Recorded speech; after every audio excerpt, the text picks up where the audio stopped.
You will miss that.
Good afternoon. The committee will come to order without objection. The chair is authorized to declare recess at any time.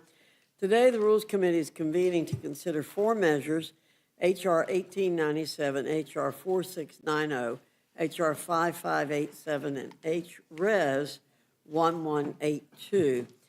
H.R. 1897, the ESA amendments of 2025, would implement a series of precise reforms to the Endangered Species Act, ESA, that would establish clear statutory definitions, focus on species recovery, and consolidate the ESA permitting process. In addition, it would provide incentives for the recovery of listed species, promote accountability for agency actions, and create a backdrop against frivolous litigation. With these reforms, the ESA can be augmented to effectively serve and support wildlife across America's vast and rich environments.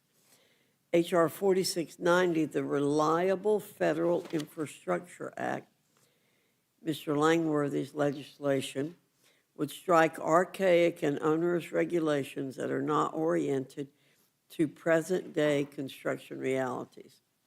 Those on the left have always salivated over hyper-aggressive green energy policies, so much so that when they create policy on the issue, they do everything they possibly can to overregulate everything in existence.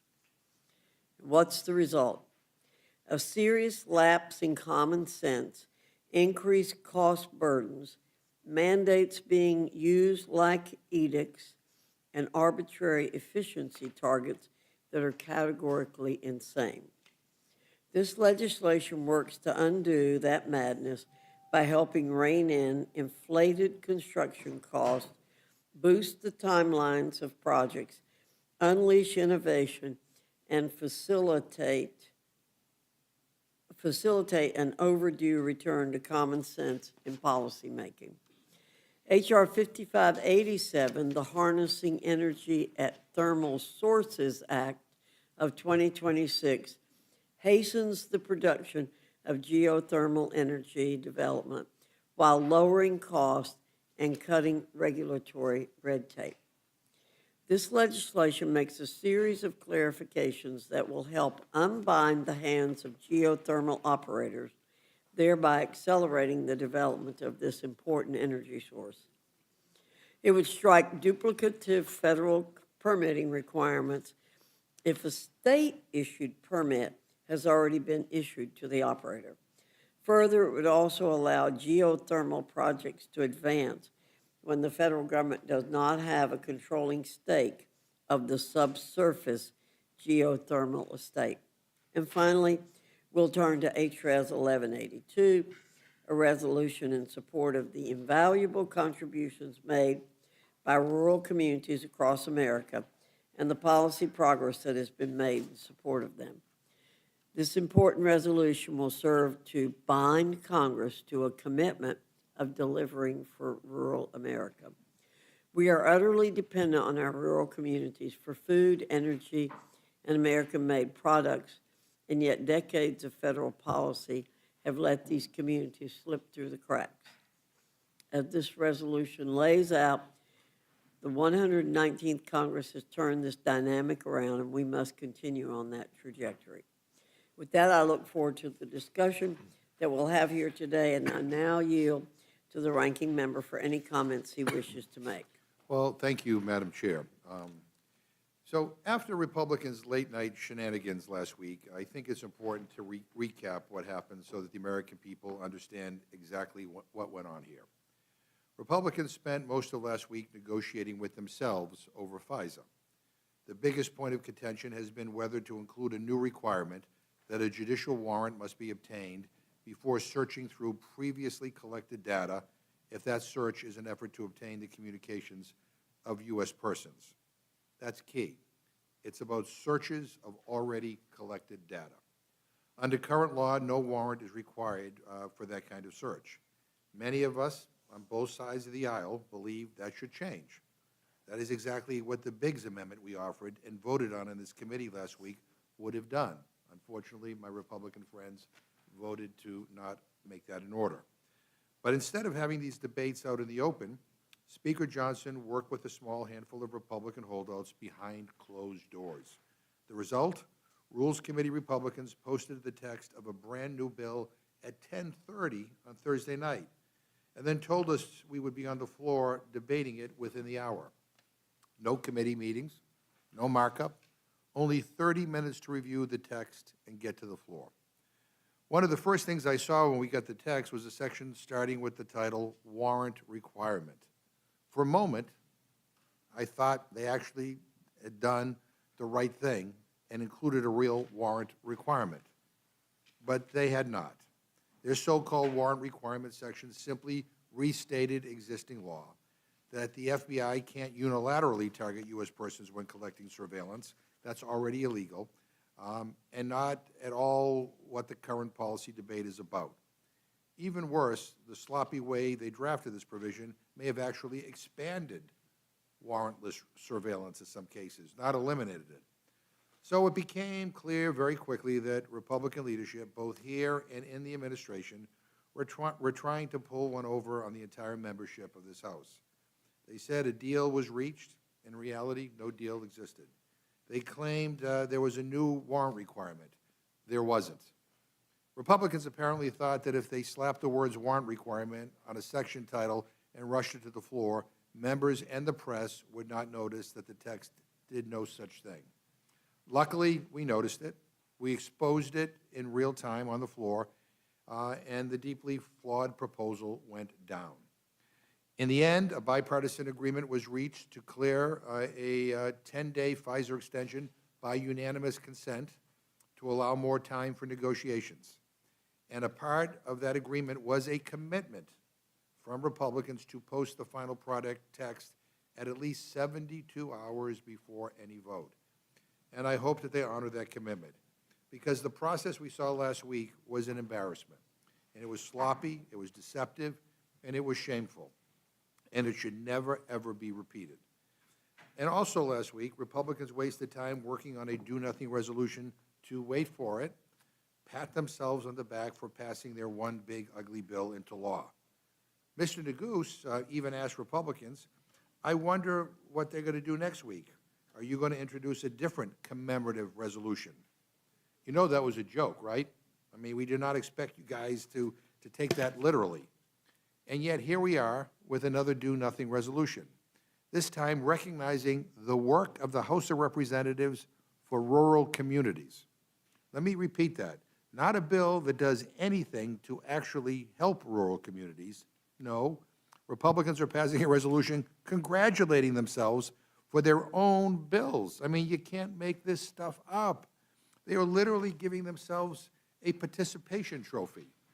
Meanwhile, families are struggling to pay for groceries, to pay for gas, to pay for housing, and to pay for health care. And this, in light of all of that, is what Republicans think Congress should be doing? Another self-congratulatory resolution that helps nobody? This resolution does nothing. And if it passes, nothing will change. But that is the story of this majority. At a time when people want Congress to lower costs and make life a little easier, Republicans keep using their power to reward the powerful and waste everyone else's time. Now, I wish they stop with they stop with that meaningless resolution, because it only gets worse as you go down the list of today's agenda. Look at the rest of their bills. More giveaways to corporate interests, more favors for polluters, more bills written to make life easier for big companies and harder for regular people and local communities. The common theme here, though, is that Republicans are choosing corporate corruption over the public interest. They are choosing fossil fuel companies and well-connected lobbyists over families back home trying to stay afloat. And now we hear the Farm Bill may come up next week. Apparently, for the first time since January, Republicans have remembered that they can call for amendments. Let me repeat that. They have not asked members for an amendment to a bill in over 100 days, since January. For months, this majority has shut down debate, blocked all submitted amendments from coming to the floor, and tried to turn the House into a rubber stamp for Donald Trump. And now, I bet you expect applause for allowing a little bit of the process you have all spent months trying to destroy. But let's be clear, regardless of the process, this Farm Bill is a disaster. It's awful. It's terrible. It's beyond words. It is a giveaway to big ag and chemical companies. There's actually liability protection in this bill for people who make pesticides. Like, who thinks like that? It protects a broken food system, and it will drive up hunger even further and worsen the Trump affordability crisis by locking in close to $200 billion in cuts to SNAP enacted as part of their big ugly bill. This bill does nothing to reverse those cuts, nothing to address those cuts. And in fact, we're hearing that more cuts in SNAP are coming in their reconciliation bill. And forgive me if I don't have faith that Republicans are seriously interested in making anything better through the amendment process. So whether it's these absurd messaging resolutions, giving yourselves gold stars, these corporate giveaway bills, or the Farm Bill coming next week, which is a big wet kiss to the chemical companies, and it screws over a lot of small and medium-sized farms all throughout this country and makes hunger worse. The story is the same. This majority is not serious, it is not meeting the moment, and it is not working for ordinary people. The American people need a Congress that will fight to lower costs and actually help them live with some dignity. Instead, Republicans are helping the polluters, helping the corporations, and helping themselves. I yield back. Thank you, Mr. McGovern. Without objection, any prepared statement that our witnesses may have will be included in the record. I now welcome our first panel, Chairman Guthrie, Ranking Member Pallone from the Committee on Energy and Commerce. They sent the big guns today. Your full statement will be submitted for the record, and we ask you summarize your statement in 5 minutes and that you address all legislation under your committee's jurisdiction in your 5 minutes. Chairman Guthrie, I welcome your testimony. Thank you. Good afternoon, Chairwoman Fox and Ranking Member McGovern. I'm pleased to be here to discuss a bill and a resolution today that demonstrate how the Energy and Commerce Committee continues to work to improve the lives of Americans. First, I'm pleased to speak in support of H.R. 4690, the Reliable Federal Infrastructure Act, led by my friend and your colleague on this committee, Congressman Langworthy. This legislation would repeal a ban on fossil fuels for new and renovated federal buildings. Current law requires the Department of Energy to revise federal energy efficiency standards to eliminate the use of fossil fuels in new and renovated federal buildings by 2030. Unfortunately, renewable energy cannot be expected to perform. Take this past January when Winter Storm Fern, when coal and natural gas significantly increased their output to meet demand, while in New England burning trash contributed more energy than wind and solar combined. This legislation does not say federal buildings cannot use renewable energy. The bill simply reverses a top-down mandate that eliminates energy choice.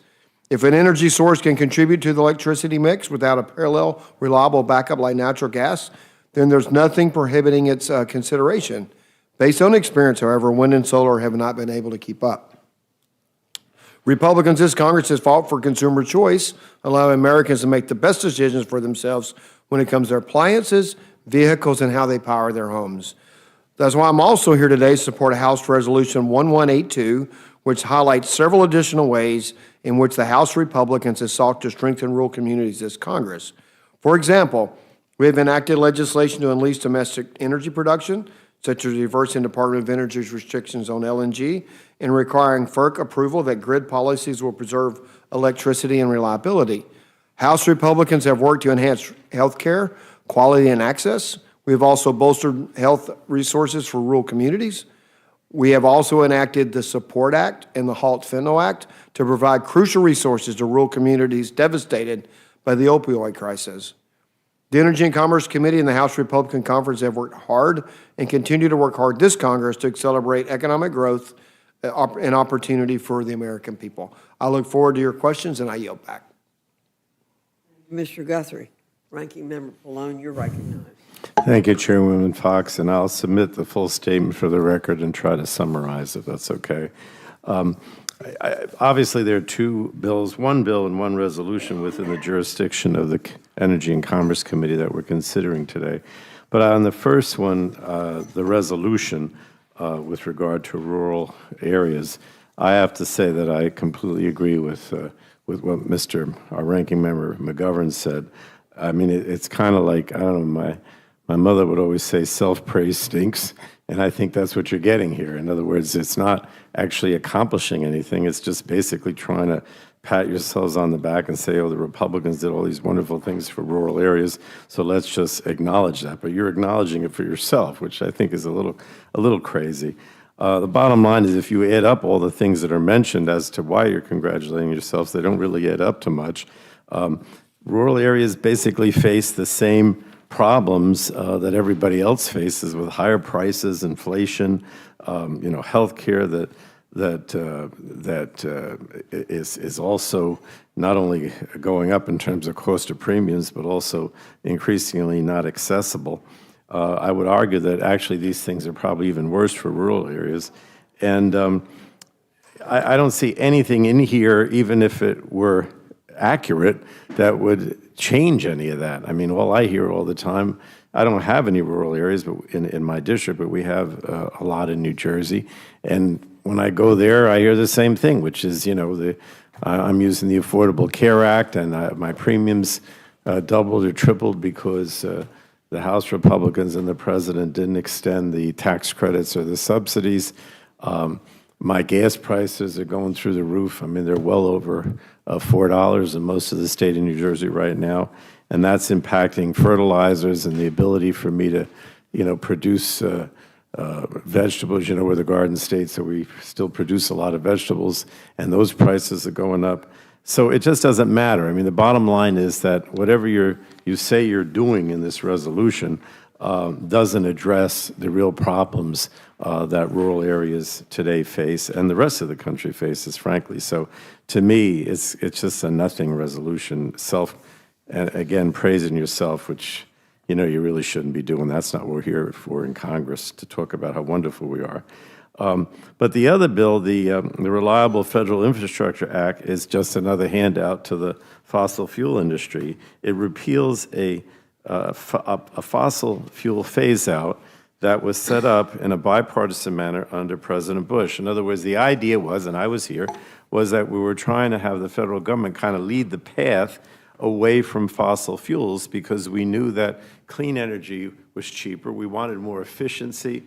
We wanted electrification because we knew that ultimately that was going to lower prices and be more reliable. I completely disagree with Chairman Guthrie that this is less reliable. I think it's more reliable. And the bottom line is, whoever, in envisioning what the situation might be a few years down the road from when this bill passed, bipartisan, all the things that we're concerned about are more true today than ever because the price of gasoline, the price of oil products, all of that is going up. So right now, gas is up more than $1 per gallon. Diesel prices are over $5 per gallon.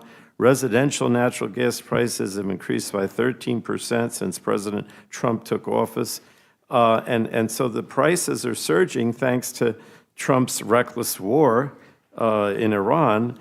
And rather than focusing on that and saying, hey, this is a good idea to try to phase out fossil fuels and serve as a lesson for everybody else because of what we're facing now with this gas crisis and petroleum crisis, you say, oh, no, let's just double down and we'll rely more on fossil fuels than ever. I mean, it made no sense when this bill was passed a few years ago under President Bush. It certainly makes no sense now when things are going through the roof in terms of oil and gas. So I just don't understand what this is all about. The idea when this was passed years ago was to create more efficient federal buildings, more modern technology with electrification, and to scale up and become and use as an example, not do what the Republicans are trying to do now. So again, I don't want to keep saying the same thing over and over again, but this makes absolutely no sense. It made sense at the time to phase out fossil fuels. It makes sense when this was passed. It makes sense even more now, and not to repeal it makes no sense at all. So with that, I'll yield back, Madam Chair. Thank you very much. I'm going to defer my questions till a little later. Ms. Fishbach, you're recognized. Thank you, Madam Chair, and thank you, Mr. Chairman, and the ranking member for being here. And I just wanted to say, I know the ranking member is so excited to be here. We walked over together, and he had a little spring in his step. He was so excited to come to rules. But I do have a question for the chair regarding the Section 433 issue.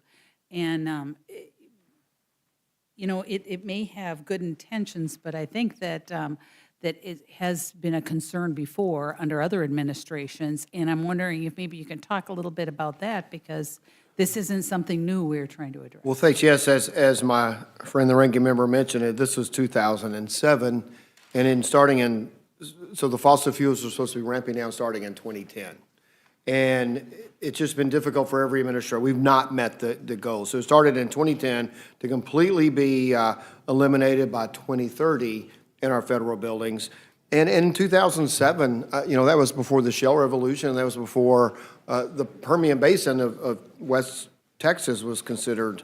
They knew they were not out of oil, but they knew they didn't have and gas, but they didn't have the technology to get it. We now have that. And so to say that it's cheaper to have wind and solar, I don't think is accurate. To say it's reliable, we quote what happened in, I did an opening statement with Storm Fern. So, but what you're saying is previous administrations have difficulty doing a Republican and Democrat administration starting in 2010. And so what we're saying is it's one of those things in 2007, let's say in 25 years, where everything's going to be clean, energy-free, and let's pass a bill to mandate that. And the technology just has, a reliable technology hasn't kept up with it. It hasn't been able to be implemented. No administration has met the targets. And what we're saying is just take it off the books because it's something that can't happen and it's difficult to, it's not going to happen by 2030, that's for sure. And it is something that we have with the American energy production. I will admit American people are hurting today because of what's going on in Iran to prevent Iran from having a nuclear weapon. And hopefully that is short-term. You got to know that the policies that we put in place, a lot of it through the One Big Beautiful Bill, but others had the barrel of oil down to about $60 a barrel, where people in Texas are saying that it's difficult to even produce oil at $60 a barrel because it was so cheap. And so that's the structure we set up. We now have an issue that is causing real concern for the American people. I'm not going to dismiss that. But in the end, we're going to have a nuclear-free Iraq, and I think we'll get back to the place where our policies took us, which was closer to $60 a barrel of oil. And Mr. Chairman, I think it's fair to say, and you can correct me if I'm wrong, but this doesn't stop anyone from using wind or solar or whatever, but what it does is truly create the options so that they can look at all of the sources instead of trying to meet some kind of artificial standard in law. Exactly. I mean, there are some states that mandate it, and I can hold a chart up to show which states mandate it more than others and which one has the blue being more expensive energy, the red being less expensive energy. And so states can still, I mean, well, this would be federal government making decisions, but you can make the same decisions. You just aren't mandated to go full wind and solar. Well, you can actually make an informed decision and take a look at everything and decide which option fits that building best. What's been consistent with Mr. Langworthy here is he has several bills in this area. Let areas have choice. Let areas make choices on what's the best for their community and what fits them the best. And if some states, as you look here, but as I showed, chose to have higher prices because they want different types of energy, that's their decision as a state. But it's not affordable and certainly not sustainable. And it's not a good decision for the American taxpayer. Well, thank you for being here today. Thank you. And thank you, Mr. Langworthy, for bringing the bill forward. And I yield back. Thank you, Ms. Fishbach. Mr. McGovern, you're recognized. Well, thank you. I just can't quite get this H-Res 1182. With all that's going on, that this is what you bring to the floor. I mean, I come from a district that has close to 1,900 farms. I tour those farms. I tour farms every year. I meet with hundreds of farmers every year, and I got to tell you, not one of them has ever said, "You know what we need? We need a non-binding resolution for you to tell us that you care about farmers in rural America." I mean, they actually they're hurting right now because of the policies of this administration and because of the policies of the Republicans in this Congress. And I'm looking at H-Res 1182. It's a non-binding resolution, basically patting yourselves on the back for a bunch of stuff that you've passed, most of which, by the way, has never become law. I mean, you control the House, you control the Senate, you control the White House, and most of these things that you're patting yourself on the back for never became law. I don't know, if Democrats controlled all three branches of government, I'd like to think that a lot of what we were trying to champion would actually become law. But all of this is, praising you for all kinds of stuff that, again, most of it has done nothing to help anybody.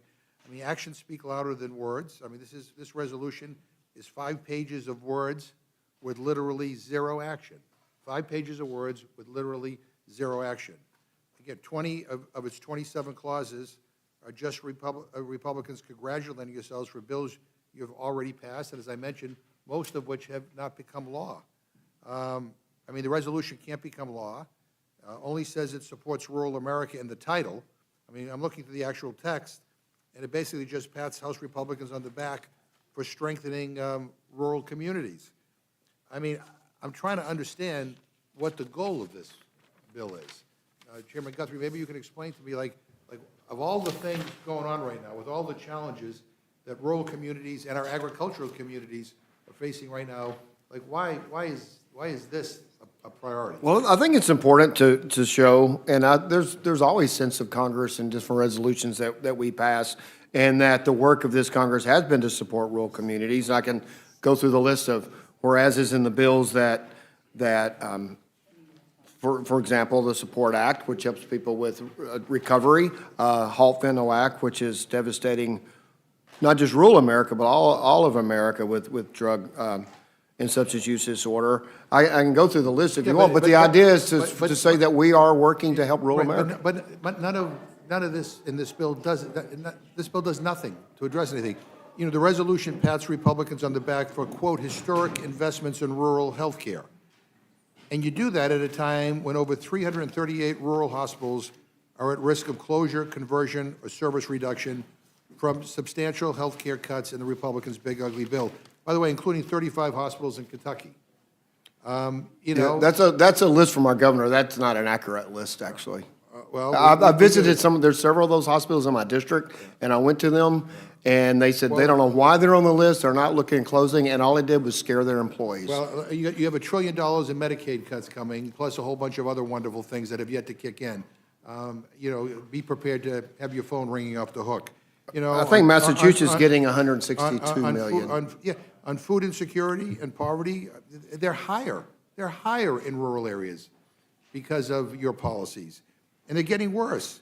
But you guys, you cut SNAP benefits for every person who relies on this program with your big ugly bill. And you've already kicked 2.5 million Americans off of SNAP, and all the cuts in the big ugly bill, they haven't even been implemented yet. And now we're hearing that in your next budget resolution, reconciliation bill, you're talking about even deeper cuts in SNAP.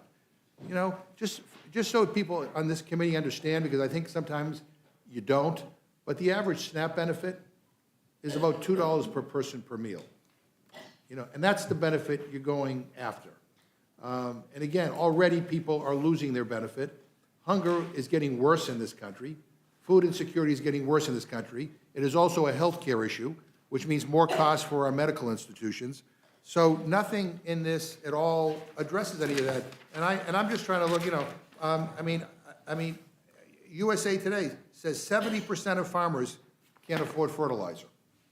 1/3 of the global fertilizer trade passes through the Straits of Hormuz, according to the UN.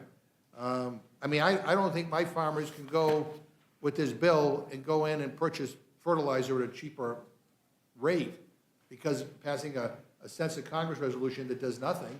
I mean, they're out of their minds about how they're going to be able to make ends meet and be able to stay in business. There's a Farm Bureau study that says 6 in 10 farms say, you know, farming is getting worse in this country. It's becoming more difficult, and people are beginning to think that they can't make a living farming in this country. And there are all kinds of national security implications to that as well. I mean, I want a robust agricultural system in this country so we don't have to import everything from halfway around the world, that we can rely on local producers to provide the food that we need to feed our population. And we also have surveys that increasingly farmers, the people who grow our food, are saying they can't afford to put food on the table for their families. I mean, this is the reality. And I point all this out is because I'm sick, and we did this last week, but I'm sick and tired of this kind of stuff being brought to the floor when we ought to be figuring out ways to help people get by during these difficult times. If you guys want a war with Iran, you can have it. That's your choice. Understanding, but we've already spent over $50 billion on that war, none of it paid for, but all of you deficit hawks and people who care about the debt, when it comes to war, it's no big problem. But already, how much could we have helped farms in this country with that money? How many hospitals could we have built? How many schools could we have built? How many roads and bridges could we have fixed? And again, you know, nothing here addresses any of the challenges. People in our rural communities don't want our sympathy. They don't want us to say, oh, we feel bad for you. They want our help. They want us to do something. And I don't care, you guys are not doing a damn thing. And people are getting fed up with it, people are angry. And this kind of proves my point. This is much ado about nothing. We should be bringing substantive legislation to the floor that actually will improve the lives of our rural communities and of our farmers in particular, and that's not what we're doing. So I'm kind of fed up with all this. I don't have any more patience for resolutions to pat ourselves on the back, pat Congress on the back for basically making people's lives more miserable. We ought to be more serious and more focused in how we're spending our time here. Because, by the way, we're not doing much while we're here in session. We're not spending very much time doing substantive things, and I predict that when we get toward the end of July, you guys aren't going to want to come back because you're going to be busy trying to save your seats in various congressional districts across the country. But this is just frustrating, and I thank you both for being here, but I wish you were here on something else. I yield back. Thank you, Mr. McGovern. Mr. Scott, you're recognized. Thank you, Madam Chair. And I represent rural America. I represent about 30 counties, as a matter of fact, and our hospitals are in trouble. They're in trouble because of a piece of legislation called the Affordable Care Act that gave a select group of monopolies total control over the finances of the healthcare system. And I can tell you my hometown hospital has millions of dollars in outstanding claims. I believe it is United Healthcare. I believe it is United Healthcare that the CEO told me owes them the millions of dollars, and it is an issue, again, of the insurance carriers not being willing to pay their claims, and this is, I think, particularly harsh. The insurance carriers are particularly harsh through their Medicare Advantage plans towards especially our rural hospitals, who obviously have cash flow issues, and the legal fees to fight these guerrillas of insurance companies is much harder on the smaller ones, but the way they got those monopolies is through the Affordable Care Act. So if you want to talk about the problems that exist with finance and healthcare finance and hospital finance, I'll tell you, I think you're right about the challenges out there, but you can't ignore the fact that when you effectively took competition out of the market and supersized the select few health insurance companies that have control of the pharmacy benefit managers and are answerable to nobody, including state insurance commissioners. That's where the problem, when I meet with my hospital administrators in Georgia, tell me the problem is. It's in the insurance carriers not paying the claims. So we agree that there are problems there. We have disagreements over what caused those problems, but they're definitely problems. And I think it gets back to the insurance carriers not paying their claims. The other thing I want to say is this about the American farmer. The farm economy in this country has been in trouble. It was in trouble long before President Trump took office, long before. And certainly farmers spend a lot of money on diesel, and so when diesel prices go up, it hurts the American farmer. I will tell you, I'm thankful that I have a president in the White House and a Secretary of Agriculture that has made it very clear that they intend to help the American farmer, and I look forward to those proposals to help the American farmer, because I do believe that having a strong and vibrant agricultural economy so that we're not dependent on foreign sources of fuel or food is important to America, and I'm thankful that we've got a president that believes in energy and food independence from other parts of the world. So that said, I wish we could pass more meaningful legislation, but as you know, when every Democrat walks out there and simply votes no on the floor of the House of Representatives on the procedural votes, and we have 1 or 2 or 3 Republicans that vote with them, then all of a sudden it becomes very difficult or impossible to pass any legislation. So Mr. Chairman, would you like to speak to some of the issues that have been raised here? Yeah, I certainly trust you, and I know you're a good man. Thank you, and I appreciate. I know the passion of my good friend from Massachusetts, and I appreciate. But since the bill passed, we've had a lot of the things that you've raised, the press raises the concerns, and sometimes we want to come to the floor and just break through the noise. And for instance, it does say here, rural transformation, historic investments in rural health care. And Massachusetts got $162 million. And from the Massachusetts plan, it says through the Rural Health Transformation Program, we will catalyze transformative investments that strengthen rural MA, I guess it's Medicare Advantage, Massachusetts communities, enabling them to thrive and sustain improved healthcare for generations. It will, one, ensure rural residents can readily access healthcare services, generate opportunities to improve health and well-being of rural residents, and three, scale systems and policies, investments to meet unique needs of rural communities. So the money did flow to Massachusetts, $162 million. They say it's an investment into over $1 billion over 5 years and to transform rural healthcare in Massachusetts, so. And this is the Rural Hospital Fund that you're talking about, It's the Chairman. Rural Transformation Fund. Right. And that is where we get the money to the actual healthcare provider instead of to the insurance company. Is that correct? That is correct. And that is the difference. We want to get the money actually to the provider where, again, I think the monopoly in the insurance industry is the reason that the healthcare providers are not being paid, and the demand that we give these supersized insurance companies that had over $1 trillion in revenue, that if we had given them, I think it was 30 billion, Mr. Chairman, more that the Democrats were demanding in subsidies to a group of carriers that had 1.4 trillion in revenue, that somehow that was going to save the system? Yeah, that. We gave the money I know to that the number actual was more ways providers. and means, but I think Yep. it's close to that number. I believe that's We accurate. believe that the money should go to the provider, not to the insurance industry. And with that, Madam Chair, I yield. Thank you very much, Mr. Scott. Ms. Scanlon, you're recognized. Thank you, Madam Chair. I'd yield first to Mr. McGovern. Yeah, so Mr. Scott just said a whole bunch of stuff that I just feel I need to respond to some of it. First, he said, basically blaming Democrats for not bringing more substantive legislation to the floor. I thought I heard everything. The bottom line is, you control everything, and we vote against the rules because you give us nothing to vote for. I'm the one every week in this committee trying to offer bipartisan amendments to bring to the floor so we could debate them and we could vote on them. And every week, you all vote against them.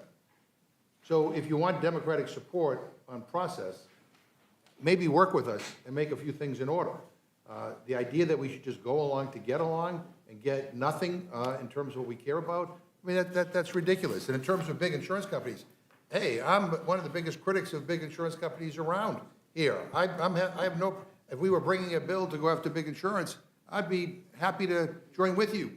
I hope we would have a bill that I could be happy to join with you on. But there's not a damn thing in here that talks about going after big insurance companies. So to complain about, the problem with, the cost of rural health care is these big insurance companies, when, again, you bring nothing to fix it, it just rings hollow. And then the other thing, is, Chairman Guthrie, talking about the money that was sent to Massachusetts, that whole program is a pittance to respond to the deep cuts in every other health care program that exists, including a $1 trillion cut to Medicaid. Our states all across the country are going to have an impossible task of trying to fill in the holes to make sure people don't fall through the cracks.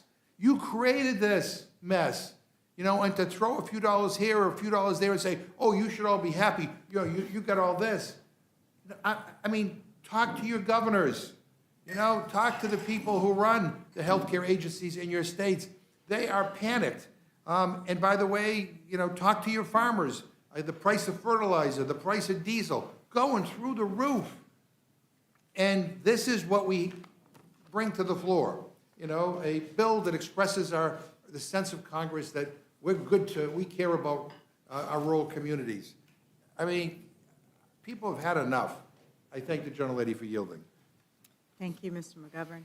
Look, I was hoping that since apparently there's nothing urgent and there's some time on the floor this week, that maybe the Speaker would see fit to schedule a vote on the bill that passed the Senate unanimously to fund DHS with the exception of ICE and CBP, but apparently funding the government is not a priority for this Speaker. So here we are. Instead, we have H-Res 1182 expressing support for rural communities. And I'm really struggling to understand what this non-binding resolution is supposed to do or what it's supposed to accomplish. It has no funding. It doesn't make new law. It doesn't repeal old laws. It doesn't help the family farms that can't buy fertilizer because of the shortages that Trump's war has caused. It doesn't help them buy diesel, the price of which has gone up because of Trump's war against Iran. It doesn't bring back the markets like soybeans in the Midwest that have been destroyed because of Trump's tariffs. It doesn't help farm families who can no longer afford health care because Congress refused to extend the premium tax credits under the ACA. Doesn't help rural hospitals that are closing because Republicans cut nearly $1 trillion in their big ugly bill. And trying to rename and rebrand that bill with a non-binding resolution doesn't make it any more palatable to the American people who've seen that bill, the big ugly bill, for what it is, and they hate it. Americans want to see real action. They want to see solutions to the cost of living crisis that is eating their checkbooks. They don't want to see us squander billions of dollars on unnecessary wars. And with all the crises facing our country right now, a non-binding resolution saying, hey, Republicans did a good job passing a lot of bills that didn't become law, doesn't seem like the way to go. Ranking Member Pallone, is there anything you would like to add? Well, I mean, as I said before, I totally agree with you and Mr. McGovern about this resolution. It doesn't do anything, and it certainly, even if everything that they claim to have done is true or had passed, which as Mr. McGovern pointed out, most of it hasn't passed, isn't going to make any difference because prices, fertilizer, oil, gas, everything keeps going up, and it doesn't matter whether in rural America or in the rest of the country. You know, the affordability crisis is real, and this isn't doing anything, or the Republicans aren't doing anything to address it. I just wanted, if I could respond on the second bill about the federal buildings, and I guess I'm responding to Chairman Guthrie.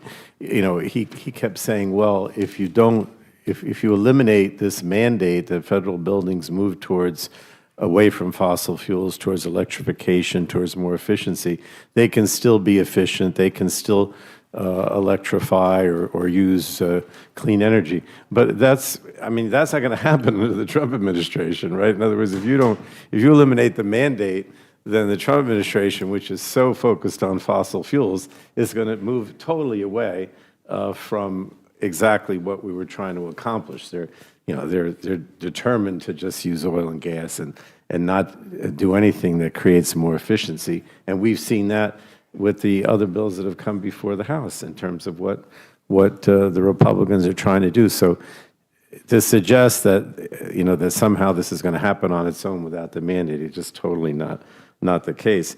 But in addition to that, I just want everyone to understand that the reason that this was done on a bipartisan basis a few years ago under President Bush was because we realized that we wanted to set an example with federal buildings. We know that we would save money. I mean, it's estimated that we would save about $3 million per year for federal buildings if we move in this direction away from fossil fuels. And that probably was true, is even more true today because the price of oil and gas keeps going up because of the Iran war. But beyond that, the whole idea was to encourage more efficiency and to look at new technology. And Chairman Guthrie said, oh, well, that doesn't work. We haven't been able to keep up with the reliability and, you know, with the new technology. Well, first of all, I don't think that's true, but if you eliminate the mandate, you're certainly not going to keep up with, you're certainly not going to encourage new technology or more efficiency.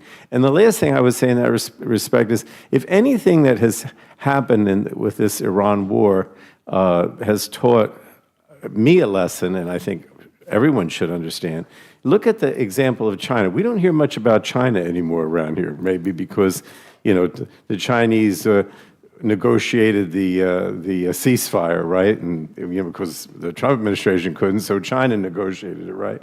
But the one thing we know is that China spent time over the last 10, 20 years moving towards clean energy, trying to diversify so that they weren't as relying on oil and gas. And that has now borne fruit because now they realize that that was the smart thing to do. And instead, we do the opposite, right? We double down and say, we're going to use fossil fuels. We're not going to move towards clean energy. And we're just falling further and further behind in this competition, if you will, with China. And I don't hear much anymore about, any of the Republicans saying, oh, we're in competition with China, we're going to beat China. They don't say that because they realize, in my opinion, that China is making the right decisions when it comes to their economy and the way that they fuel their economy in terms of their energy use. And to now say that the federal government shouldn't try to move in that direction towards more clean energy is, or that somehow it's going to happen on its own because, the Trump administration is going to do it. It just is not true. So that's all. I appreciate the opportunity to be able to express my opinion on that. I share your concern, and it's not just that the Trump administration is doubling down on its preference for fossil fuels, but it's paying people not to develop alternative energy sources. I mean, we have breaking news this week that the Trump administration is paying $1 billion to a French energy company to pay them off for the fact that it canceled their leases to build offshore wind. And instead it wants them to invest in LNG or something. But so we're actually actively paying people not to invest in sustainable energy sources. It is madness. It's a waste of taxpayer dollars, and it just has no eye on the future. So Absolutely. I appreciate your bringing that up. Thank you. Okay, thank you, and I yield back. Thank you, Ms. Scanlon. Mr. Langworthy, you're recognized. Well, thank you very much, Madam Chair. I want to focus on my legislation within the rule, H.R. 4690, the Reliable Federal Infrastructure Act, because when you strip this down, it's really about something simple, whether the federal government and federal agencies are allowed to build infrastructure based on what actually works, or whether they're forced to follow a one-size-fits-all mandate coming out of Washington. Right now, we're dealing with federal standard that requires agencies to meet aggressive fossil fuel reduction targets without always taking into account cost, reliability, or what energy source makes the most sense in a given region.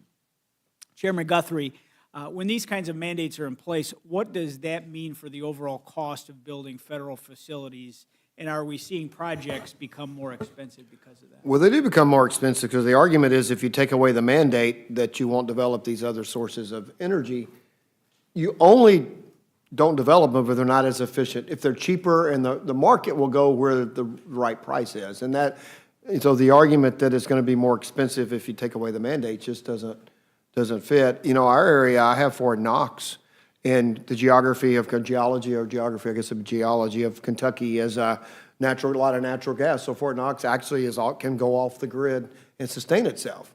But you couldn't build a new building after 2030 at Fort Knox unless we got rid of our ability to not sustain itself. So there's a lot of these, and it goes back to, you can't, so this because of President Trump's in office now, this goes back to 2010 when there's not been a target met because we just haven't, it was a lofty goal, but it's in statute. That's when you put these things in statute. Like we did repeal every 2/3 of every American car had to be electric by 2032, which is just impossible to do. And I even got Secretary Granholm to admit in a hearing that it was impossible to do. But you put these out, you put them in statute, and when you can't reach them, you either got to say, is it even possible to do what this law says? I don't think it's even possible to do it. But if it was possible, is it the right thing to do? Would you want to shut down Fort Knox's energy independence so it can run off clean energy that's not reliable? I don't think that's a good suggestion. Yeah, and I think that's the problem that New York's faced right now with really adopting what they call the CLCPA, which is basically the Green New Deal, and now they're trying to figure out how to get out of it because they violated their own law because they haven't met the standards.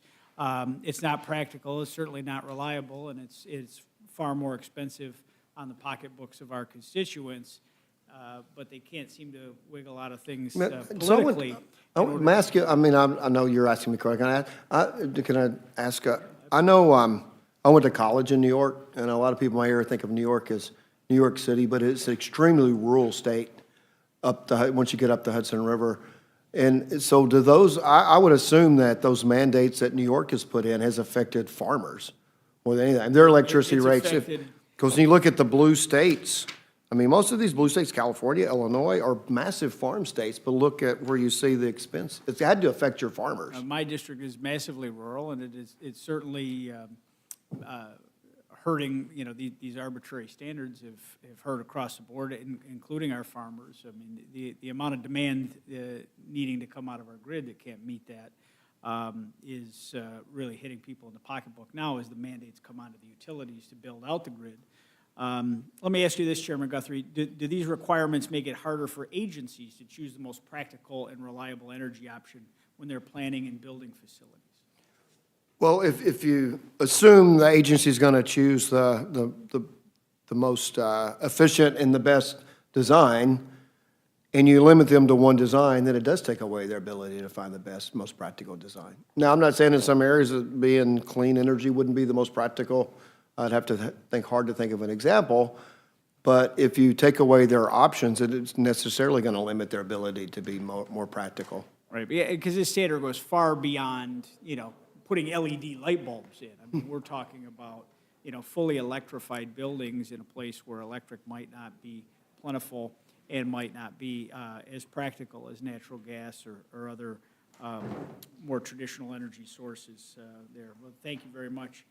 If an agency is operating in a part of the country where certain energy sources like natural gas is clearly the most reliable and cost-effective option, it seems like common sense that they should be able to use it. But instead, we've put a framework in place that can steer away from that even when it drives up the cost or complicates the project. Now, taxpayers should not be on the hook for policies that drive up the cost of constructing federal infrastructure while making it less reliable at the same time.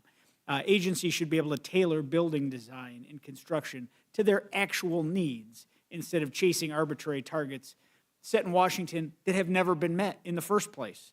My legislation helps rein in those inflated costs, speed up project timelines, and allow for more innovation in removing rigid top-down mandates.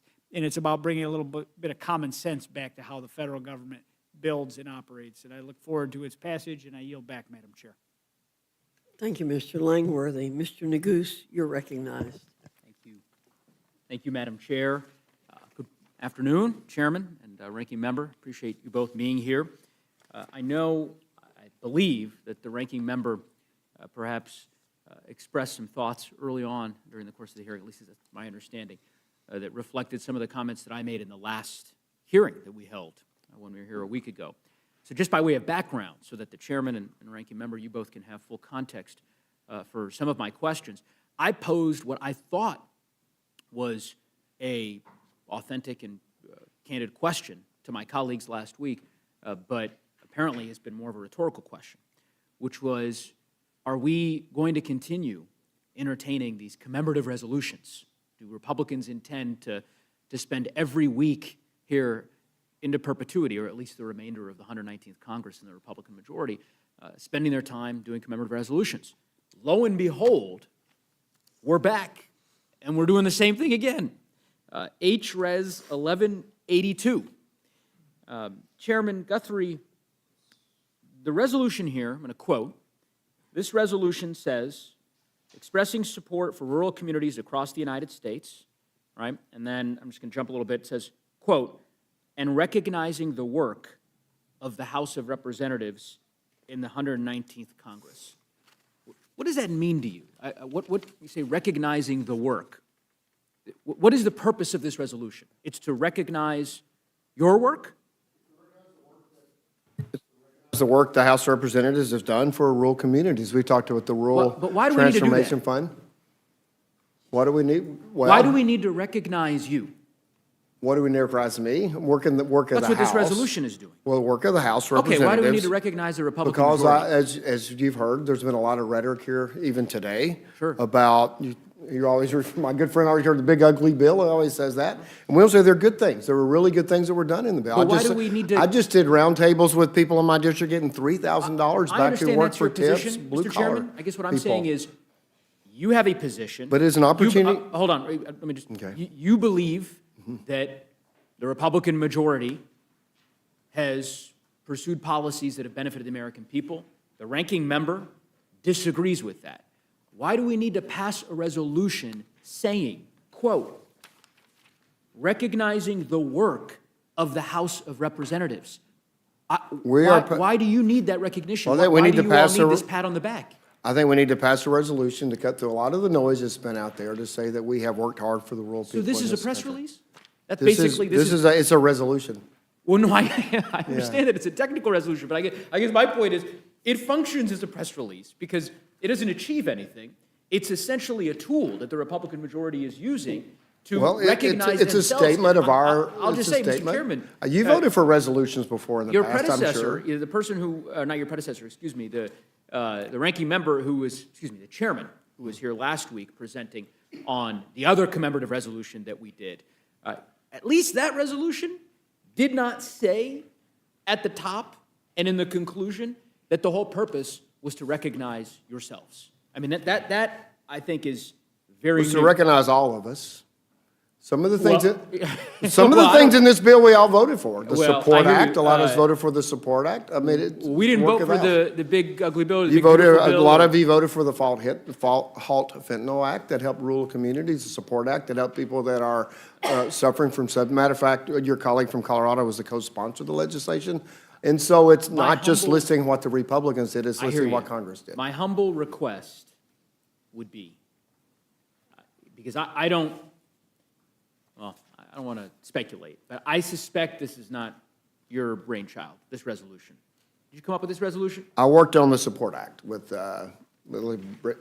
Congresswoman Pattison from your area, so there are What was things that No, we've no, done no, no, no, I'm not bipartisan, talking about partisan. that. I'm saying this resolution. This isn't you didn't draft this. I'm not the sponsor. You're not of the this. sponsor of I'm this. not the sponsor of this. I don't think, I mean, I take you to be a very serious legislator, Mr. Chairman. Well, I wasn't the sponsor. You work on a lot I'm of not bills. dismissing this, with this the is not ranking being member. serious, but I'm not the sponsor of it. I hear you, and I'm just suggesting to you, and maybe I'm making a humble request, the same request I made to the chairman last week. Can we just stop with these commemorative resolutions recognizing the Republican majority or recognizing the House of Representatives? Let's just be done with recognizing the House. Let's work on policies. That's all I'm saying. I don't really understand this obsession that the Republican majority has developed in the last few weeks with passing resolutions recognizing the House. Like, we get it. We understand that you are proud of the work you did, and so let's move on and let's do And new I want to work. clarify for you, not everything in here is bipartisan. I'm not saying it was passed, but there I were hear some you. things in here that are I know, bipartisan. I I didn't want to use someone's name and say they Not endorsed at the all. I'm resolution. not. I want to make sure that's clear. Yeah, no. And, Yeah, there were of things course, in here that I were take that for what it's bipartisan. worth. I'm just Yeah. suggesting to you. And of course, I mean, we could test out some of these whereas clauses, which are awfully broad, awfully vague, and without much empirical evidence, at least as best as I can tell. But in any event, we're going to have to agree to disagree. Maybe we'll have a debate on the floor on that front. I want to talk about H.R. 4690, Mr. Langworthy's bill that you all were just discussing previously. This is the Reliable Federal Infrastructure Act.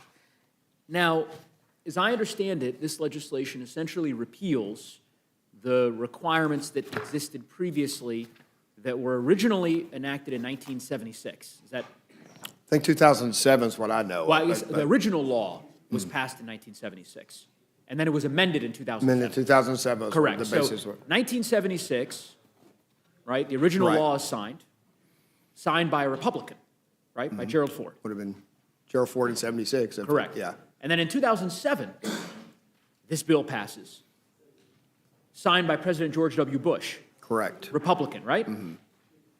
Right? Right? Correct. Okay. I went back and looked. Do you know how many House Republicans voted for this mandate that you're now trying to eliminate? I don't know. I don't have the answer to that. 95 Republicans.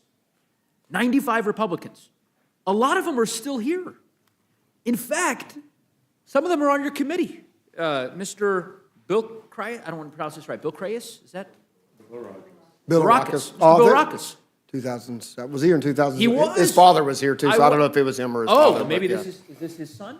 Gus I don't know. Yeah. Baracus? His father was in Congress? All right, well, I'm not, I'll have to I'm not dig sure. in. He could have been here too. I don't know Maybe which it's one him, that would have maybe been. it's his dad. Yeah. Regardless, there are 95 Republicans who voted for that bill. I will say to her, the Madam Chairwoman did not vote for it. I went back and looked, and she was against these this mandate in 2007, and I take it as against them now. I'm sorry, my colleague was here in 2007. I think came he was. before I was here, so he would have been Correct. here. But his father, he followed his father. That's here. okay, Yeah, in yeah. any event. We can go through his family legacy later. The point is this: 95 Republicans supported this, thought this was a good idea, thought it was a prudent thing to do. George W. Bush agreed.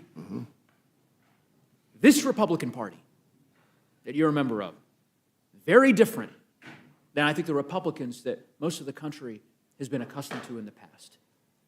This, to me, is a very deep and extreme departure from what was a bipartisan consensus.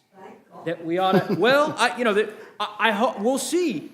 The 95 Republicans, or at least those who are still here, who voted in a way that was very different than the chairwoman's. But I don't have the same feelings as you could probably imagine that the chairwoman does. I think that we all should have deep regret at the fact that what used to be a bipartisan consensus is no longer the case. And Ranking Member Pallone, I don't know if you care to expound on this. I don't know if you were here when this. You were here, of course you were here. So you remember this well. But I guess what I'm getting at is, it's remarkable to me that there was a time when trying to, achieve consensus on issues like this was something that was valued and revered, and now that's no longer the case. And you're unwinding mandates, not Democratic mandates. These are Republican mandates, Republican requirements. Don't lay it at the feet of Democrats. This was a bill that 95 Republicans voted. 2007, this bill passed when Democrats were in the majority. And who was the president, Madam Chair? Well, you just said George Correct. W. Bush, George W. Bush but signed this this. was a bill brought forward by Democrats. Yes, okay, so just to be clear, so the record is crystal clear. I want to make sure your chairwoman is right, and I, of course, want to make sure that we're very exacting in our language.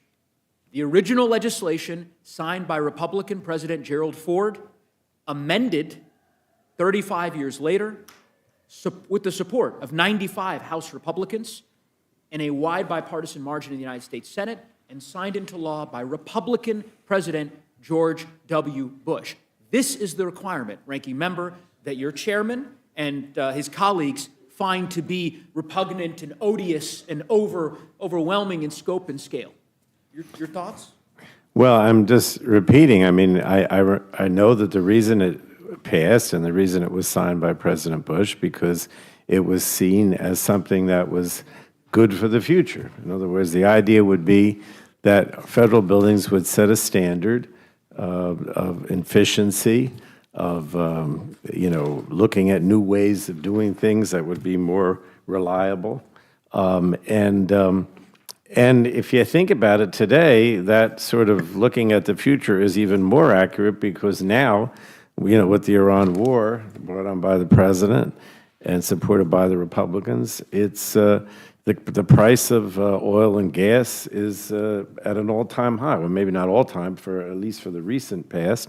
And so they were trying to come up with ways at the time on a bipartisan basis to make things more efficient and not rely so much on oil and gas in the future, because they knew we had to diversify.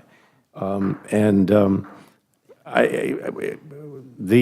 understanding that was there on a bipartisan basis is more true today than ever. Yeah, I couldn't agree more, Ranking Member, and I know we're going to have a fulsome, robust debate on the floor, so I hope I have a chance to debate my Republican colleagues who were so effusive in support of this 20 years ago, who apparently have changed their tune. One final question for the chairman. I know the chairwoman will indulge me here, given our colloquy previously. So I just want to go back to HRES 1182. This is the celebratory resolution extolling the virtues of the work that's been done by the Republicans in the 119th Congress. I assume this applies to, it's a lot of the policies you're listing here were bills that were passed last year, right? Last fall, last winter, last spring. Is that This winter, some this winter. okay? Yep. And you said you're not the sponsor of this bill, correct? Not the sponsor of the bill. Who's the sponsor of the resolution? Congressman Fuller, the How new long member. has Mr. Fuller been in Congress? He was sworn in last week.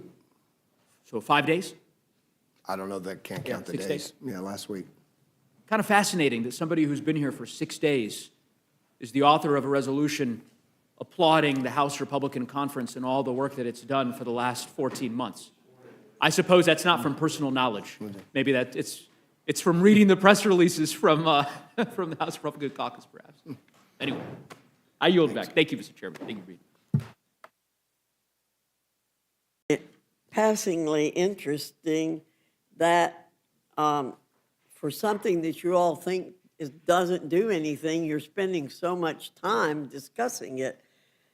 Mr. Roy, you're recognized. Yeah, I mean, in time, I don't intend to use my entire 5 minutes or whatever our allotment is, but I do just want to ask the chairman, we've had a whole lot of time in here talking about a resolution, which is striking. Is it not the case at the end of the day that the point remains, like many things that the House of Representatives have been passing on behalf of the American people? For example, the Save America Act, to try to ensure that we have only American citizens voting in American elections, we have voter identification. For example, the legislation we're talking about here in terms of ways in which we can have energy that is available, that is affordable, that is reliable, that drives down prices for the American people, et cetera, that at virtually every turn, that legislation hits a what I call fake filibuster threshold in the United States Senate of 60 votes. And that therefore, part of this is, of course, a messaging operation, and that's part of what we do, and there's a bill here to message that we've in fact passed those things. The American people should know it, and that rural communities that want to have affordable energy that are being denied that by virtue of the regulatory state, the ridiculous mandates, the absurdity to suggest that so-called green energy is in fact green, when it is, and that it is cheaper when it is in fact massively subsidized and therefore not cheaper. It is only cheaper for some people at certain times by virtue of the subsidy that is making it more expensive by the fact that we're racking up federal debt and costing people more money on the back end and driving interest rates up and making housing more unaffordable, et cetera, et cetera. Is that roughly correct? That's correct, absolutely correct. I think, and I just think that merits observation. So like resolutions, not resolutions, I don't love them. I don't like post office namings. I don't like about 90% of the crap that we do in Congress generally. Like everybody knows that. And that's a bipartisan statement. That is not a nonpartisan statement. The fact of the matter is that the purpose of this action is to recognize an actual threshold question. The United States Senate is operating a fake threshold, which one of their key strategists is out publicly saying they want to blow up immediately upon getting the majority in order to pack the court with 13 judges, add 4 left-leaning judges, make D.C. a state, and other things, right? They're actively talking about that reality. Meanwhile, what we're trying to do is say, wait a minute, maybe the Senate should actually have to do their job. Maybe they should actually have to filibuster, actually go to the floor, do debates, do the things that the Founding Fathers meant in terms of a cooling saucer, and then let it play out. If we can pass the Save America Act, great. If somebody wants to put on the floor in the United States Senate, turning D.C. into a state, I violently oppose that. But, you know, look, fine, then put it on there, but have to debate it out. Cook the clock, use 2 weeks, 3 weeks, 4 weeks on the floor.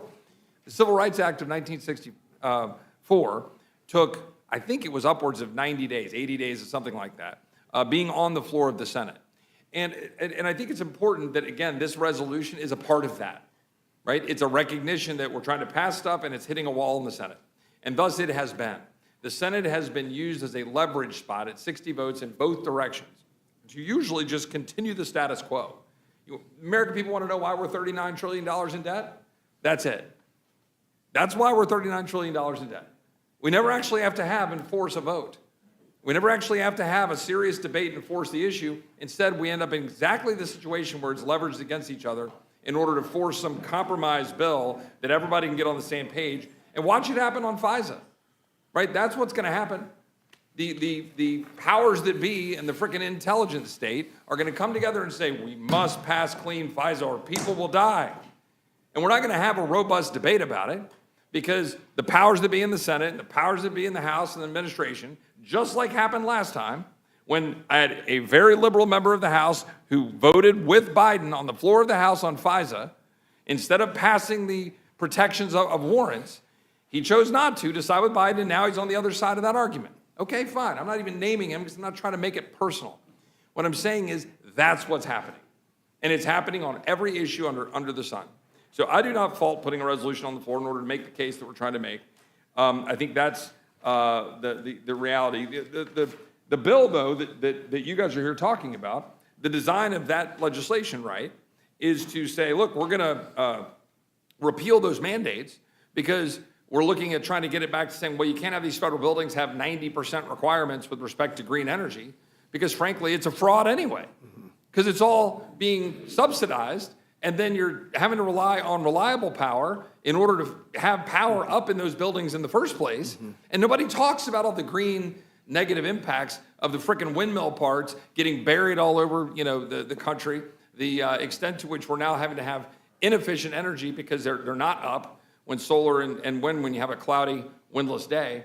And I just wonder if the ranking member has anything to say about that, and then I'll yield back. Well, I'm just saying, so the dates that Mr. Nagus brought up, so 1976, I was 12 years old, I guess it was. I remember waiting in gas lines. I was with my- full. I remember waiting in gas lines with my father. In 2007, it's stuff that you do, some people do here. It's like the frustrating thing here.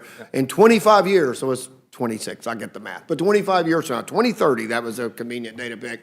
All federal buildings are going to be 100% clean energy. And in 2007, that was before the Permian Basin, before the shale revolution, before all the other things. So just to say that Republicans have changed their tune since 2007, the whole energy nature of America's changed since 2007. We're energy independent. I will tell you, when I was in 1976, if the Strait of Hormuz was closed down, we wouldn't be paying $4 for gas. We wouldn't have it. Now, it is a problem, and it is something we need to hopefully we get addressed soon. Now, not having a nuclear Iran's worth it to me, but what my point is that energy, it has changed over 25 years. If you'd have sat back in 2007, looked the way Europe's going, America and Europe had the same size economy in 2008.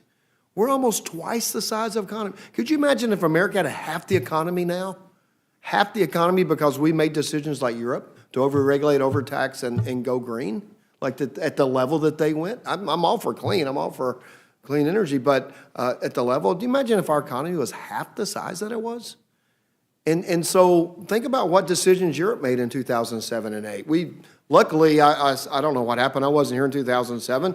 I know Speaker Pelosi was just freshly minted speaker, and I know the environment was a big agenda item for hers. And so in the end, probably from cap and trade to, all right, let's just do federal buildings. But imagine if we'd have gone the whole economy towards the federal, like they did federal buildings in 2007, like Europe did. They have half the economy we have.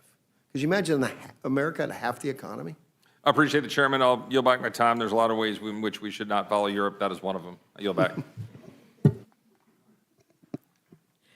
I agree with you, and I will say, I'm sorry Mr. Nagus is not here, but I remember very well meeting with President Bush and his saying at about the time that this bill was passed, probably that within 10 years, everything in this country would be being run by batteries. And we're not anywhere near to that. Ms. Leisure Fernandez, you're recognized. Thank you very much, Madam Chair. And I think that our colleague Chip Roy asked a very interesting question, is Americans want to know why we have the debt. Now, Mr. Chairman, can you tell me your big, beautiful bill, what it did to the national debt? How much? Well, I know that we did have entitlement reform, well, it depends on the number you pick for the growth. So what CBO said for growth, I don't have the actual number off the top of my head, but I think they did like 1.6% economic growth. 4.7 trillion. But but if you go with the real CBO growth you'll have, you're not going to see that same issue. Right, so CBO said $4.7 trillion. So $4.7 trillion is a lot. And when you add that to the other tax cuts of the Trump administration, Trump won. So $4.7 trillion, that's what they said. And that's what we are starting to see. Because not only are we not getting That's if we grow under growth, 2%. Oh, my God. But we're not getting that growth, are we? I think we're of the above it, tariffs, actually. Because of the tariffs, because of the war, America is not seeing the growth that we're going. And the other thing that we're not seeing is what we're not seeing is that wind and solar, and I'm going to say this over and over again because you all come in here and say wind and solar are so expensive, the subsidies. Guess what? Wind and solar energy are cheaper than electricity from fossil fuel plants, even without subsidies. Renewable energy is staying competitive. And I think that that's important because this is data. This is based on data. It's reported in the Scientific American. Ranking member, isn't that true? That wind and solar, even without the subsidies, are the cheapest and fastest energy we can bring on board. Absolutely. And again, that's one of the reasons that you see China, for example, moving ahead with all of it, because they know that that's the energy of the future. They know that it is cheaper, and they know that we can't rely on oil and gas forever. Well, and the idea that we would not hold ourselves and say, we're the federal government, we spend so much money, let's make sure we use ourselves as an example. Let's hold ourselves up to higher standards on all kinds of things. We need to hold Congress up and the American government up to higher standards. But the other piece about it, guess who benefits from wind and solar? It is rural America. Rural America benefits from wind and solar. I'm very upset, Mr. Chairman. You said the Permian Basin, and you talked about Texas. Guess who represents the Permian Basin? Absolutely right. You should be upset. New Mexico, I've been to the nuclear plant with a, No, not nuclear plant. well, I know, but it's right north of the Yeah. Permian Basin. I've been there, so you're right. Yeah. You're right. Permian Basin now also straddles New Mexico as well. Not only that, we are the second largest oil producers in the country, but guess what else we are? We have the second, at one point, we had the largest wind farm in the country. Now, the great thing is it's no longer because other people are doing that. And you know who that wind farm benefited? Not just the people in the Permian Basin, but ranchers and rural counties who are getting the tax revenue. And I've gone to the schools that train the students who are going to work on those wind farms. And Mr. Fuller, did you say Mr. Fuller brought this bill? Yes. Fuller's bill? Now, and where is he from? Georgia.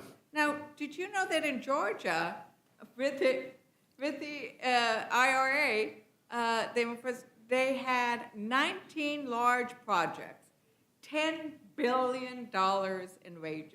And these are wages being paid. These are funds, these are payrolls in, say it with me, rural America.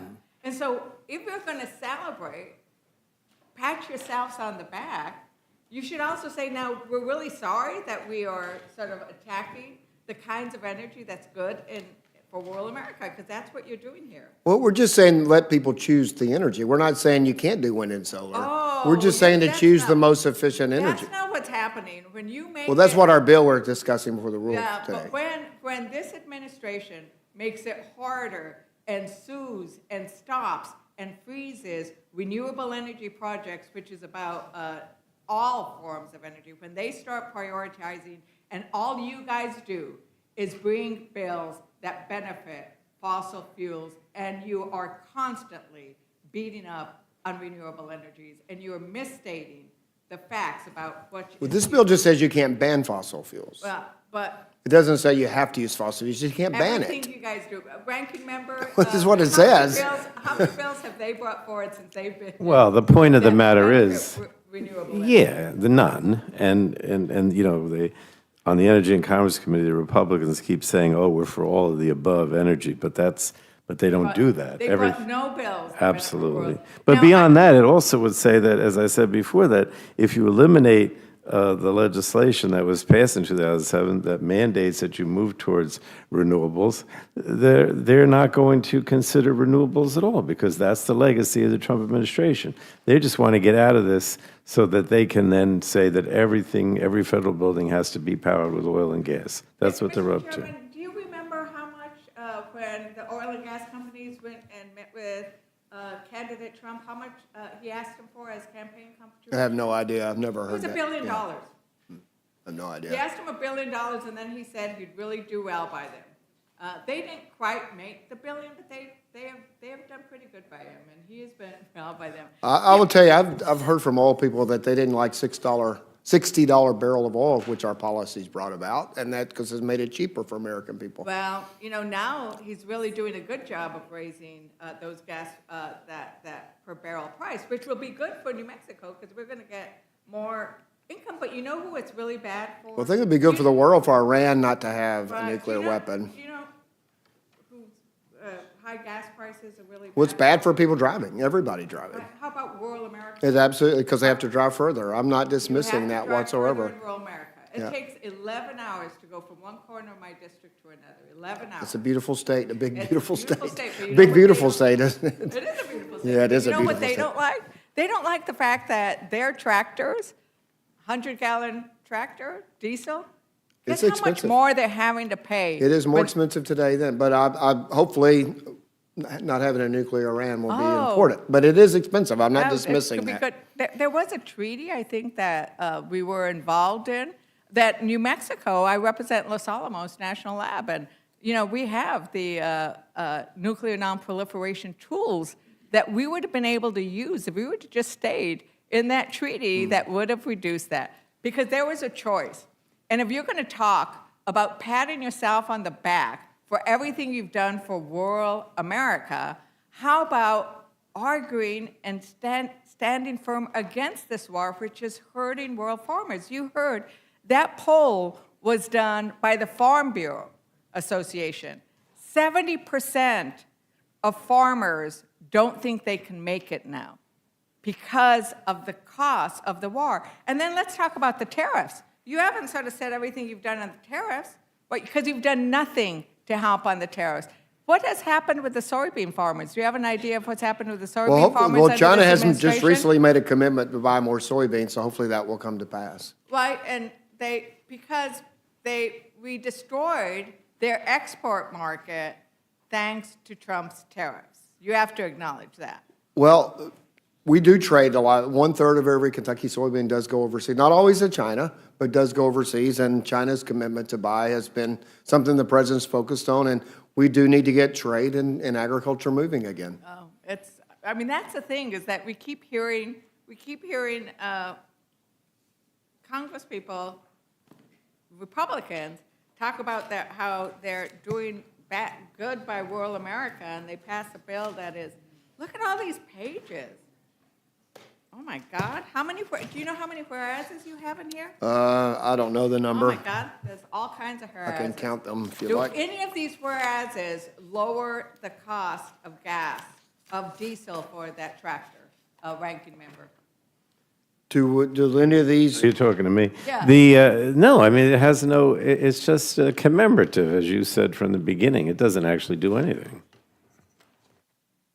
Yeah, and I think that the other issue that is really hurting rural America is the fact that there are two kinds of cuts that our hospitals are going to hurt from. And it's that there are the Medicaid cuts. 1 in 4 individuals living in rural America relies on Medicaid. And then the Affordable Care Act cuts are really going to hurt. And what happens is when those hospitals, which have such small margins, when people show up and they can't pay the bill, then that hospital suffers. And the little amount that was sent for rural hospitals, is that enough, ranking member, to make up for the cuts in Medicaid, to make up for the cuts, to make up for the elimination of the ACA tax credit premiums? Absolutely not. And I'm glad you brought that up because Chairman Guthrie talked about that rural fund, rural health fund, and it's a pittance compared to the losses for Medicaid, the losses to hospitals, what they're doing with the provider tax. And that's why you're seeing all these comments about the number of hospitals that may close. I think he dismissed what the governor of Kentucky said, that there might be 30-some hospitals in Kentucky. A list just came out the other day in New Jersey, 15 possible hospitals. And we actually had, percentage-wise, the best amount of money that came from that rural fund. And when I talk to the hospital administrators, it's a drop in the bucket. I mean, I don't even think it's like even 20, not even like 5% of the losses that the hospitals are getting. It's not enough. And I have visited almost every single one of the hospitals in my district that's at risk. And they're very honest. And they tell you why and why those numbers don't work. And the big, beautiful bill, I understand why the Republicans wouldn't have wanted to try to rename it and rebrand it, but you can't rebrand. the kind of hurt that our rural hospitals are going to suffer because of Republicans' bills that actually do something, but what they're doing is hurting rural America. And with that, Madam Chair, I yield back. Thank you, Ms. Leisure Fernandez. Seeing no further persons to ask you any questions, I thank our panel for coming today and tell you that you are excused.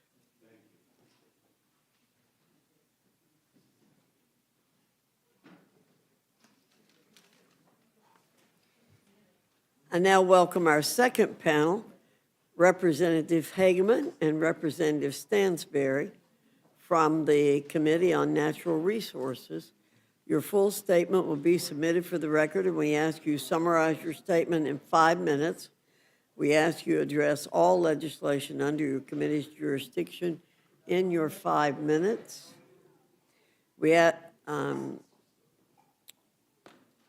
Representative Hageman, I welcome your testimony. Representative Stanberry.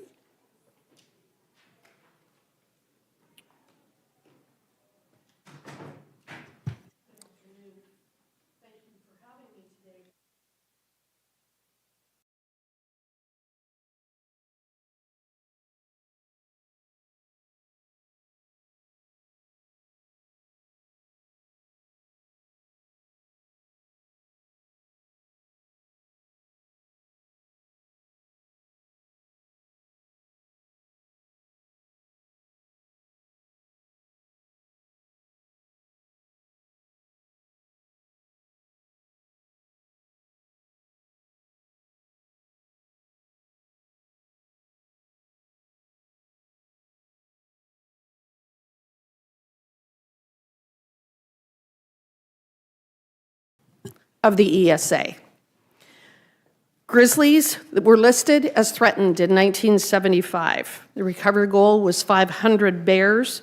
The population is now over 1,100 bears, and they have expanded well beyond their critical habitat into areas that are not part of the historical range.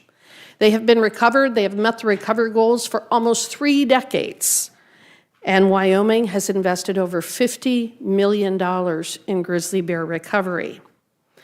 But serial litigants and activist judges have rejected the scientific consensus, and my constituents are the ones that bear the costs. Rarely a week goes by without a new story of a grizzly bear attack. Whether it's grizzlies in Wyoming, a rancher who has lost over half of their cattle to wolves listed under the ESA, a water district facing potential costs exceeding $300 million mitigation for non-resident fish species, or recreational and commercial fishermen whose livelihoods are at risk due to harsh restrictions on their industries. ESA's reach and its impact is significant. While the ESA has had some successes recovering species from the brink of extinction, they are few and far between.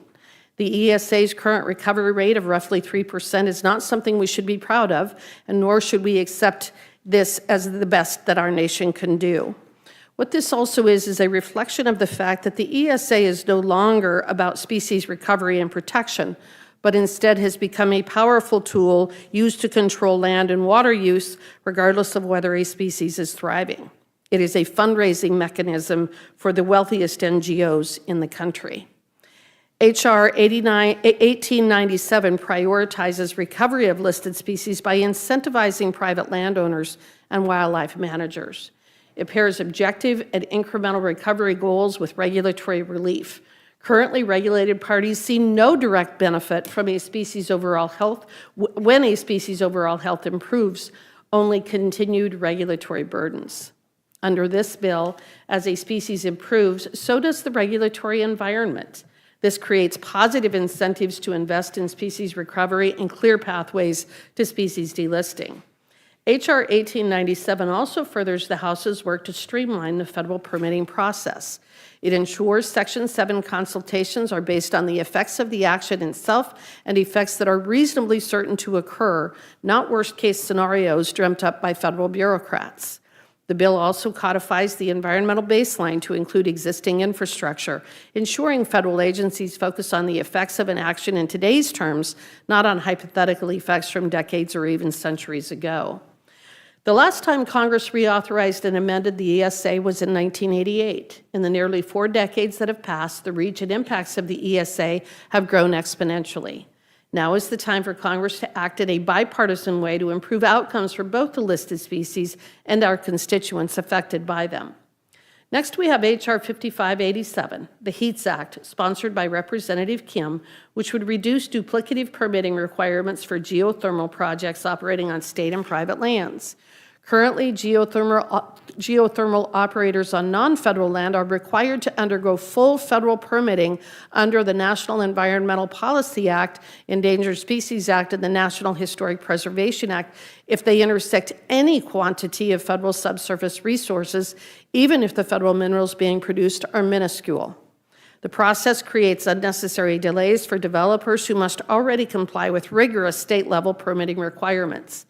H.R. 5587 would address this issue by relieving the Bureau of Land Management of the obligation to permit geothermal wells on state and private lands where the federal government holds less than 50% of the geothermal estate.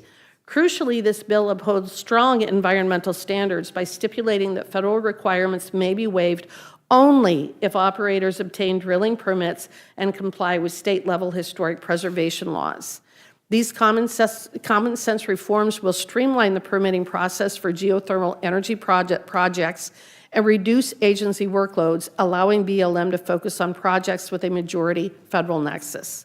By cutting red tape and streamlining development on state and private land, this legislation will help unleash the heat beneath our feet and provide abundant, clean, baseload geothermal power for decades to come. I urge the committee to report an appropriate rule so these bills can be considered by the House. Thank you, and I yield back. Thank you very much, Ms. Hageman. Ms. Stansberry, you're recognized. Thank you, Madam Chair. It is always an honor to be here in front of the Rules Committee, but unfortunately tonight it is under the circumstance of having to defend some of our most bedrock environmental laws, including the Endangered Species Act and the National Environmental Policy Act. 2 weeks ago, an American crew circled the moon in a historic mission that reminded us that American science and innovation can do great things, and reminded us of the fragileness of our home here on planet Earth. And it seems particularly ironic that on the week that we are celebrating Earth Day, the Republican majority is bringing several bills to the floor that seek to gut some of the most successful environmental protections in American history and on the face of planet Earth, including one of the most successful conservation bills to protect endangered species. In fact, the ESA has not only been one of our most successful, it has helped to save iconic species like whooping cranes, peregrine falcons, gray wolves, and the very symbol of America itself, the bald eagle.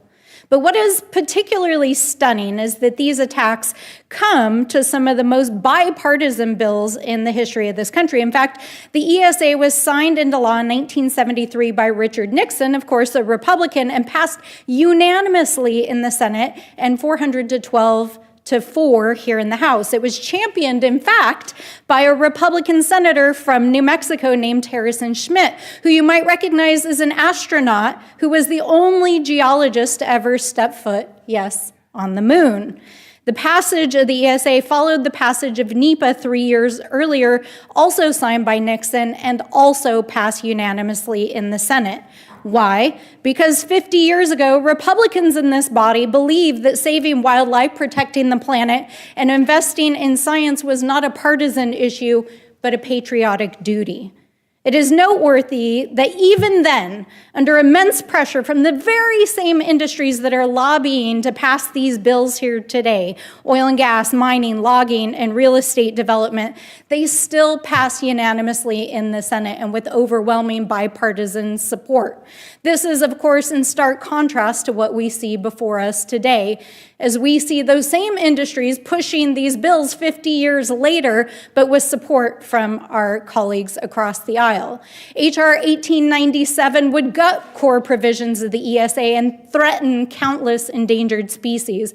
It would lead to premature delisting of species, gutting protections for critical habitat, opening the door to junk science, expanding the use of the God Squad, limiting the ability of tribes, communities, and those most affected to stop bad actors in the courts and prioritize corporate profits over our people and our environment.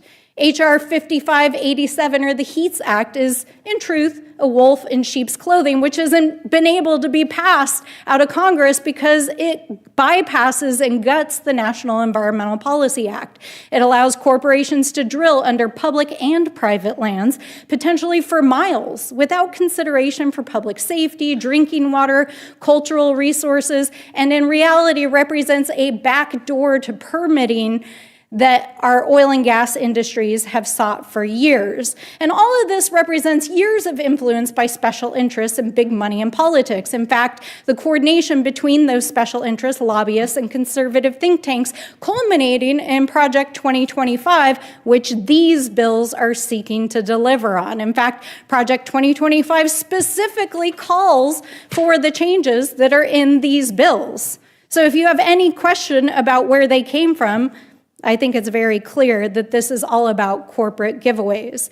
But the peculiar thing above all else is that no one asked for this. No American people asked for this. In fact, the ESA is widely supported by Americans. 75 to 90% of Americans across the ideological spectrum support species recovery.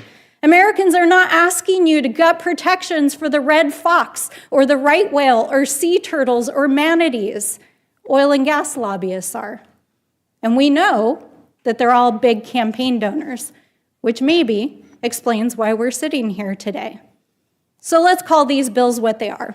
Corporate giveaways to a system that the American people know is deeply corrupt under the guise of energy and minerals dominance, and something that they have argued for a half century to do.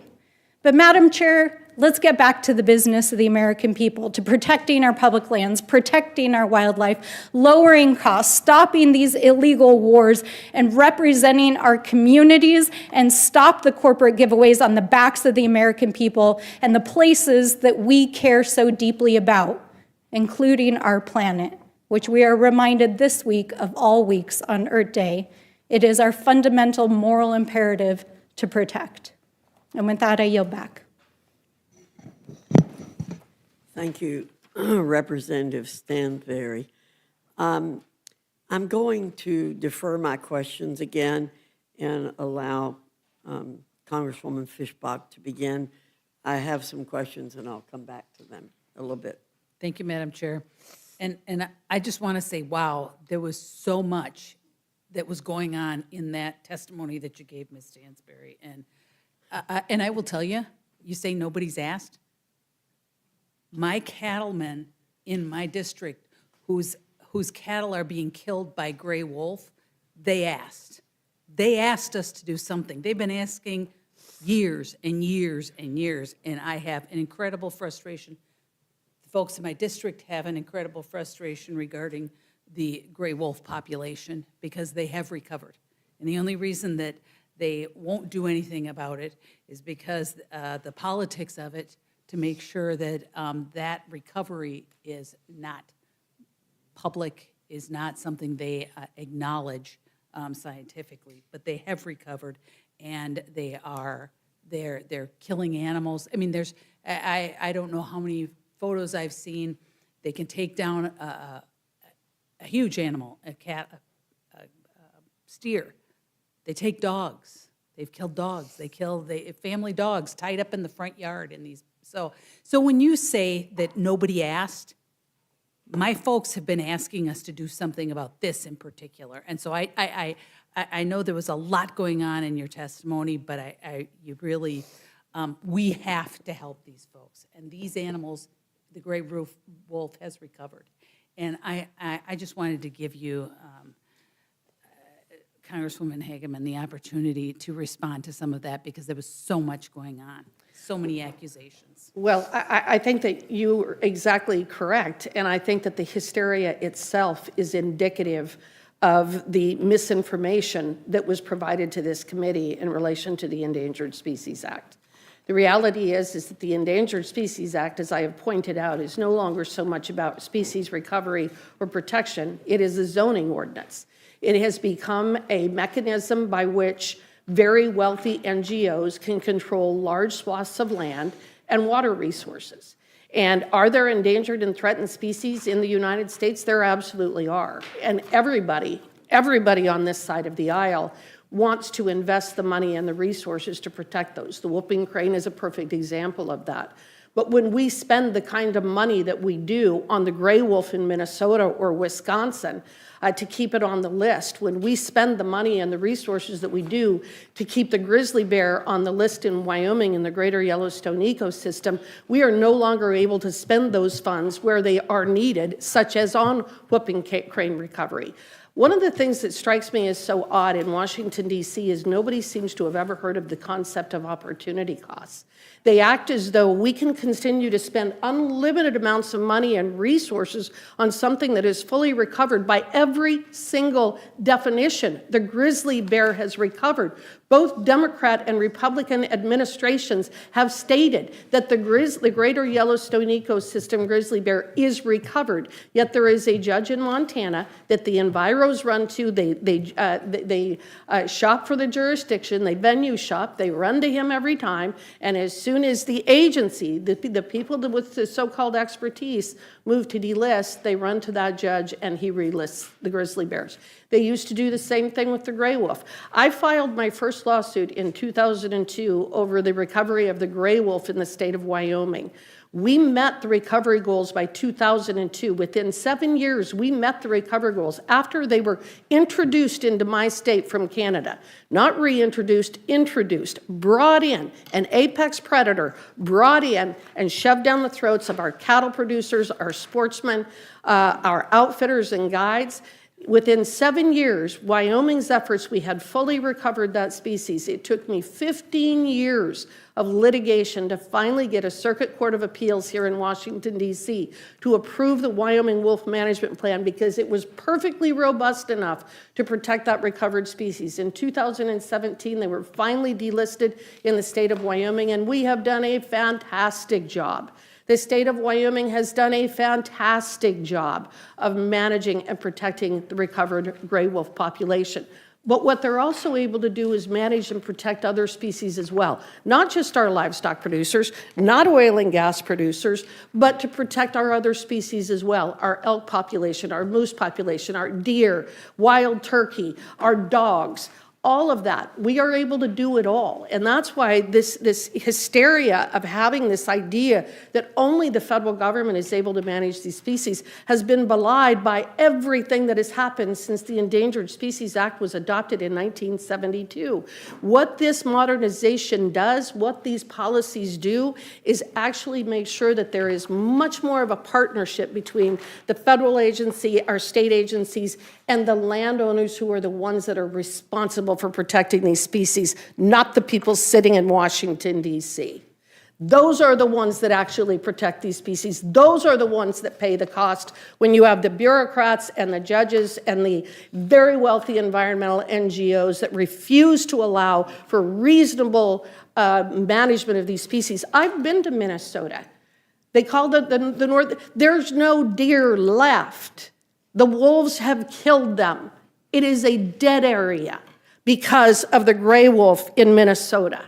So it's easy for us to sit here and act holier than thou and talk about going to the moon when there are people in Minnesota who just went broke because they can't raise sheep anymore because of the gray wolf population. Absolutely. And I appreciate that input because it really is, it's very frustrating. And I want to see that partnership. I want to see it addressed. They have recovered, and we absolutely need to help the folks out that are dealing with this, living with this every day, that they are, and when I say they come into the front yard and eat dogs, they do, they family pet. And those are not, they are not tame animals. These are dangerous animals that are in people's yards. And so, and taking cattle down, and we absolutely need to be able to regulate. We need to be able to do something about it. I appreciate the fact that we were able to grow them and they were able to recover, but now we have to deal with the result, and we have to address it. And I thank you for bringing the bill forward, and with that, I yield back. Thank you, Ms. Fishbach. Ms. Scanlon, you're recognized. Thank you, Madam Chair.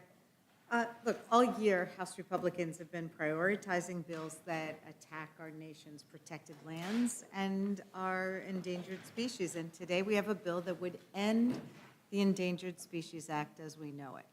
House Republicans are proposing to make it harder for animals to be listed as endangered, easier for animals to be taken off the list, and they want to block Americans from challenging those decisions in court.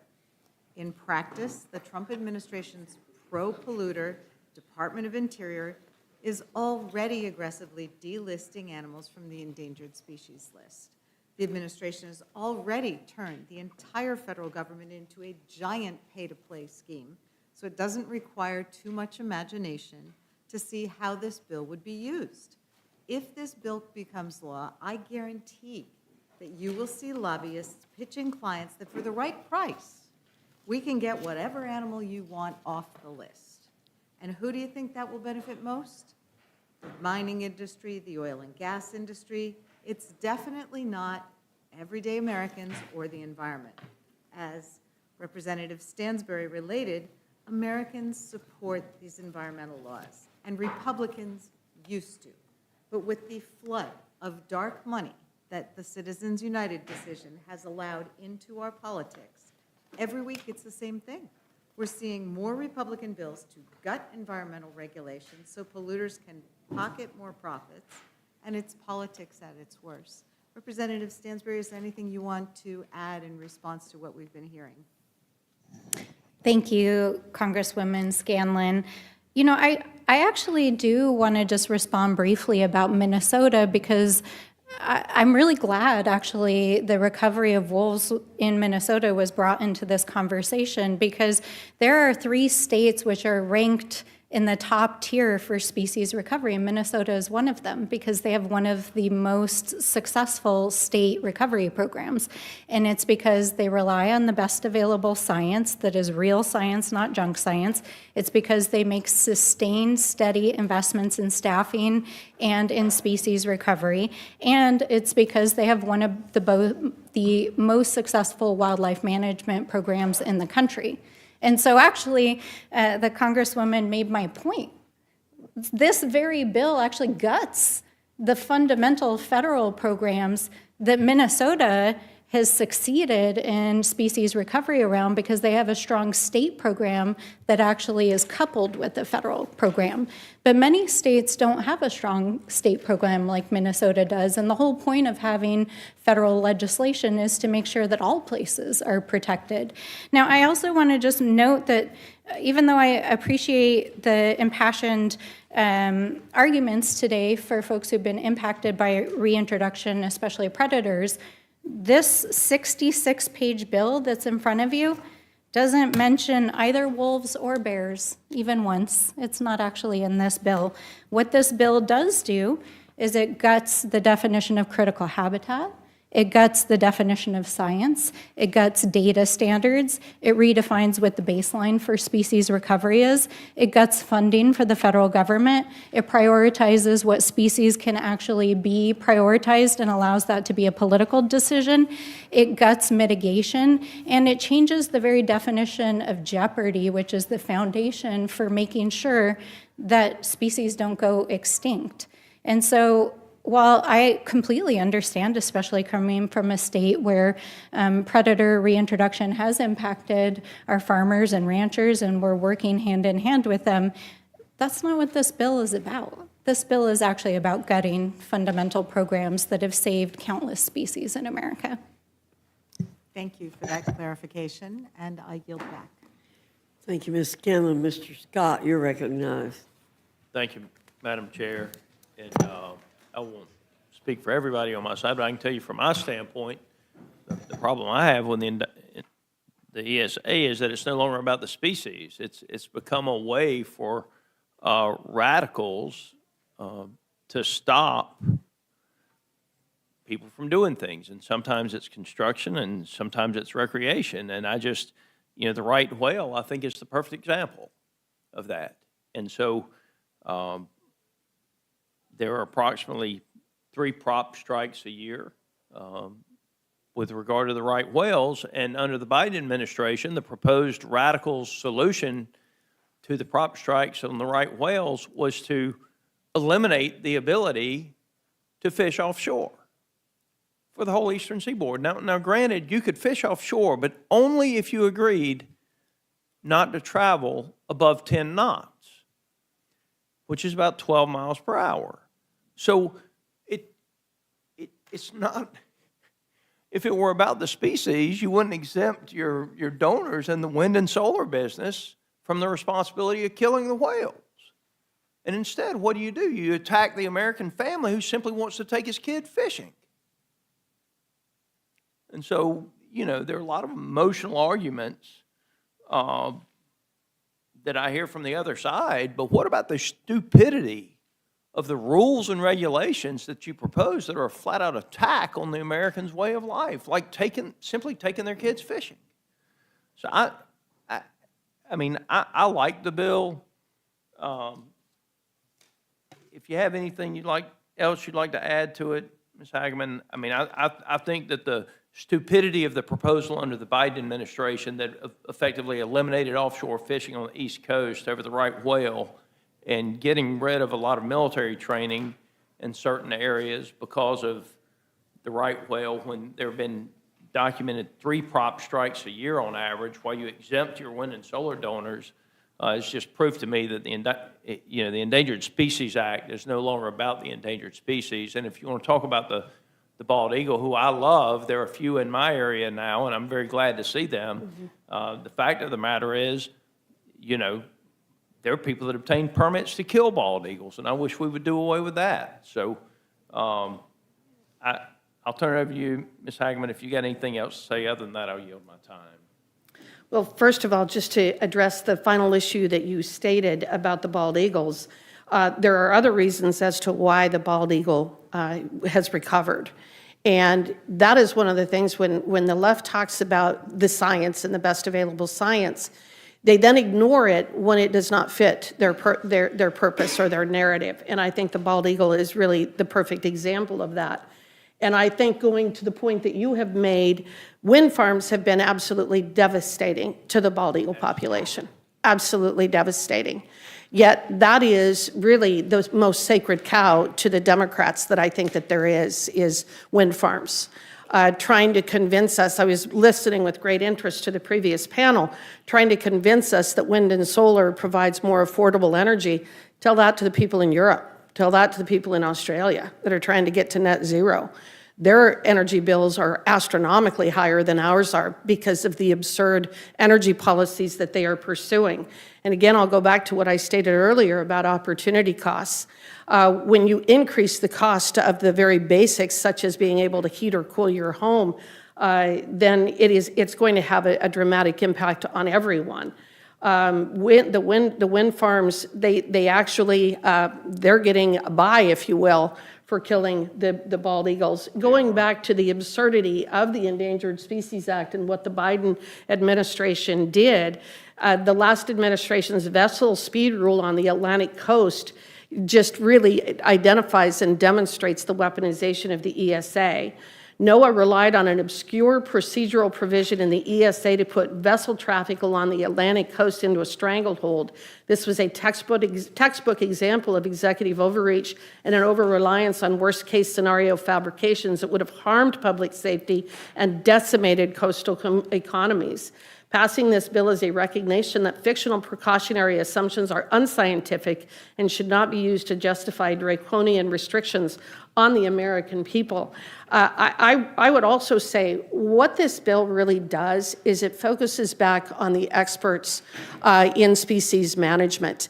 I'm not aware of states that don't have game and fish departments. I've looked at some of the work that the Game and Fish Department in Minnesota has done on the gray wolves, and I think it is just absolutely malpractice the way that the Game and Fish Department in Minnesota has managed gray wolves and addressed them. But in those states that actually believe that the Endangered Species Act should work as it was intended, I think that you find a lot of great success stories, like in Wyoming.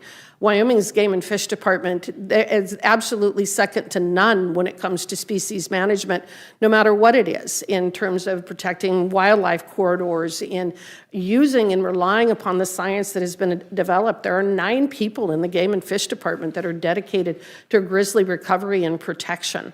As I indicated, we've invested $50 million. And one of the things that I think is the most important part of this legislation, after having practiced in this area for many years before I came to Congress, is creating that much stronger partnership and providing the mechanism and the leeway for providing that partnership or creating that partnership between the state agencies, the federal agencies, but most importantly, the landowners themselves. One of the things that the Endangered Species Act, and I do believe the Enviros, that this was actually intended by many of them, has created a situation where they view the landowner as the enemy rather than the folks that can actually protect these species. I've always said introducing gray wolves in Wyoming was one of the greatest real estate moves that was possible, and talk about fragmentation of beautiful ranches because the devastation wrought by that apex predator on their cattle herds and their sheep herds incentivized them to sell out to developers because of the impact. So when you ignore the landowner and ignore the impact on the landowner and ignore the fact that you are destroying their economy and their economic wherewithal to survive, what you've done is push them into selling and developing. So I think that those are some of, I used to think they might be unintended consequences. I now think they're intended. With that, I yield back. I agree with you. They're intentional. Thank you, Mr. Scott. Mr. McGovern? Well, there's so much I want to say, but I won't. I'm not surprised that Republicans are bringing this bill to the floor, and I'm not surprised at the rationale for bringing it to the floor. I would just simply say that I strongly disagree with this legislation. I will associate myself with the remarks of Ms. Scanlon, and since everything that possibly can be said has been said, but not everybody has said it, I will just leave it at that and yield back. I'm still going to defer my questions. Ms. Leisure-Fernandez, you're recognized. Thank you. Thank you very much, Chairman, and thank you to both of you for coming before us so that we could have this spirited debate. I did note that there was something that Representative Hageman said that I wanted to speak to, and that was what we should be spending our money on. And I think that that's really important, because Representative Hageman talked about prioritizing what we spend our money on. And these are choices that we make as the federal government. I love Speaker Emerita Pelosi would always say, a budget are your values, right? And I think that's very key. Our problem is that Trump's values with regards to rural America are to cut the programs that hurt rural America. I'd like to enter into the record, Madam Chair, an article from the St. Louis Public Radio dated April 20, 2026, titled, "Trump's Nearly $5 billion Proposed Cuts to USDA Could Hurt Rural America." Without objection. You know, it's a 20% budget cut that he is proposing for the USDA. And these are cuts to the communities we are talking about. And then the other things they do is U.S. farmers face new era of trade deficits as global markets shift. This administration has done more to hurt rural America than any other that I could think of. And, you know, I don't know whether Representative Hageman's district is larger than mine. But you're a whole state, right? And you travel the way I do. 11 hours corner to corner. We know this. We meet with our ranchers. We meet with our farmers. I come from a ranching family. I come from rural America. And I think that the choices we are making are hurting rural America. The choices Republicans are making are hurting rural America.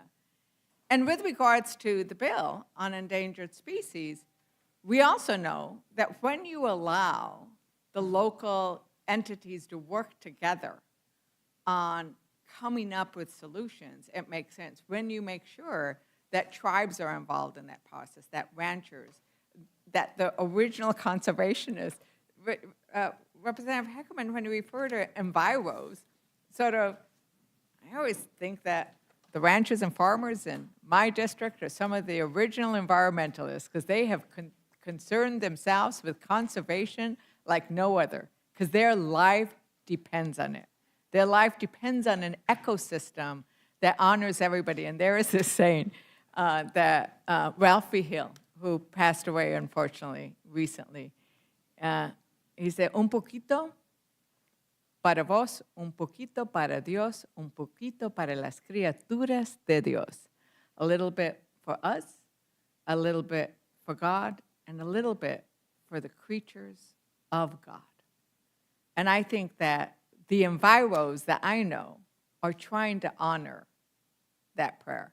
Once again, I think I am the last Democrat, so is there anything else you'd like to add to this, Representative Stansbury?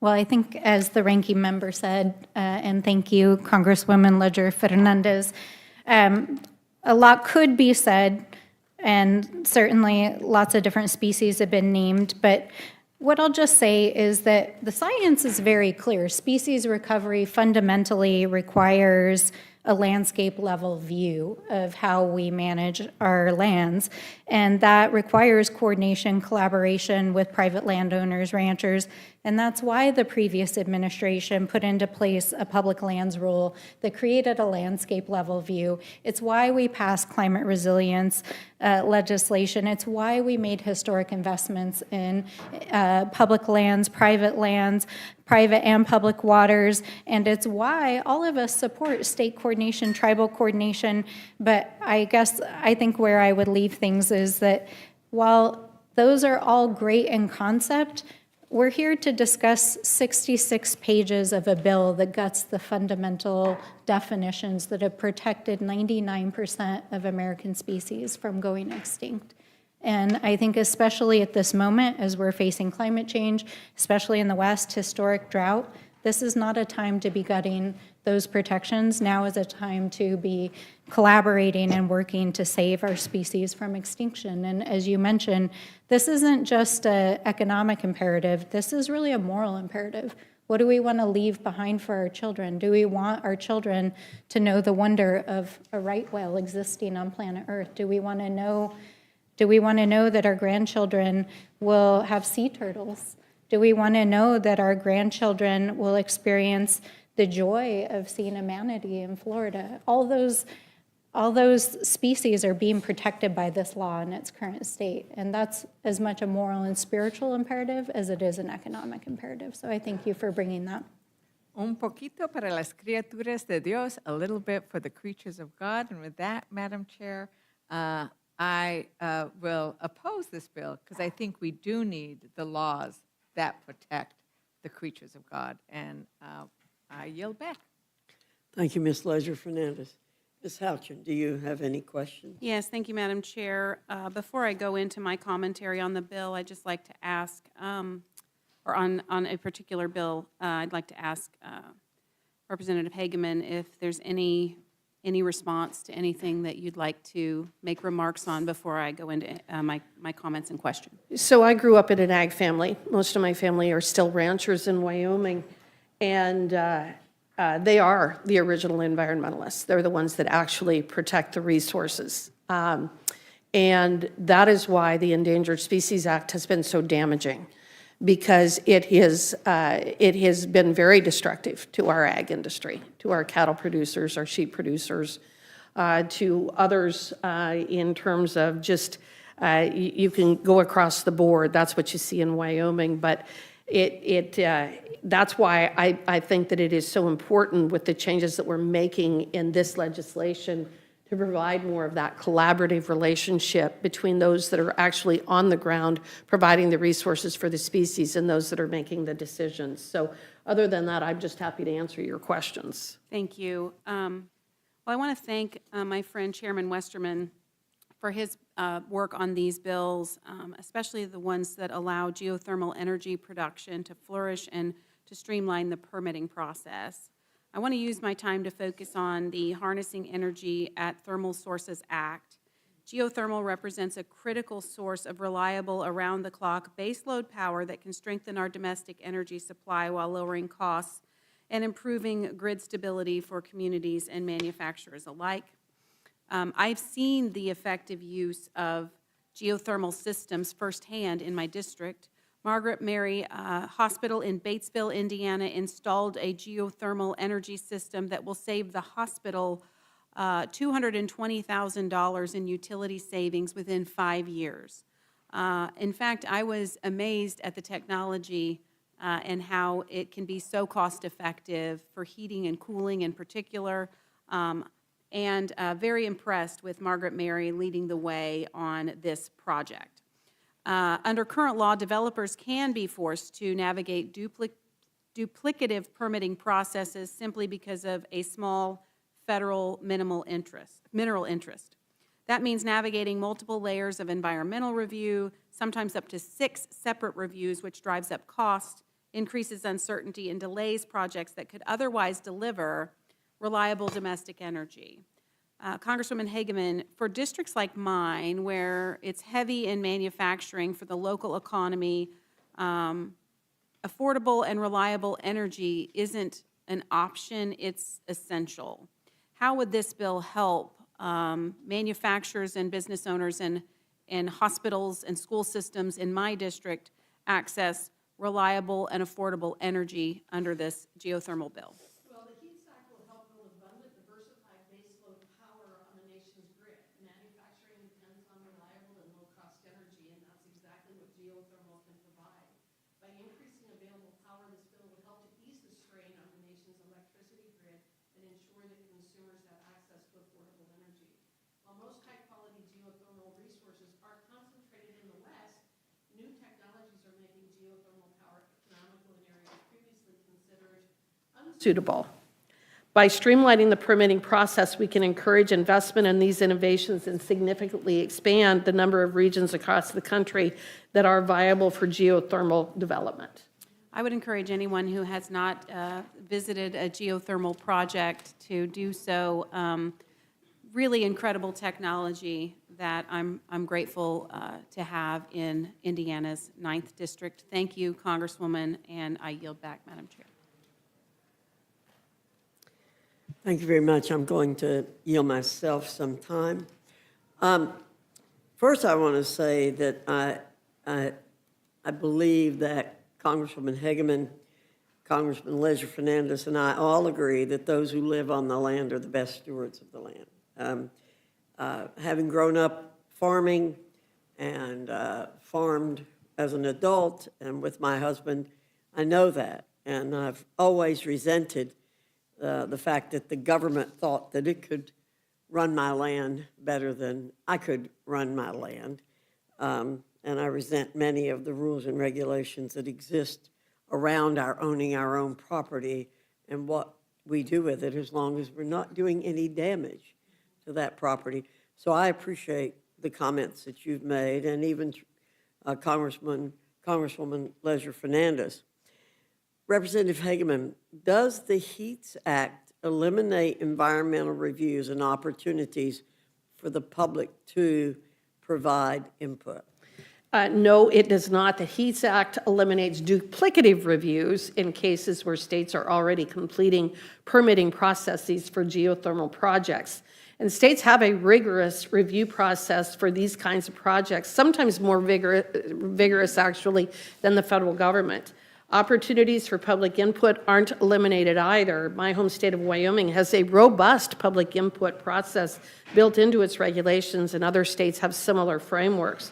Also, when compared to unelected bureaucrats all the way in DC, it'll be much easier for communities to hold their local regulators accountable for the permitting decisions that they make.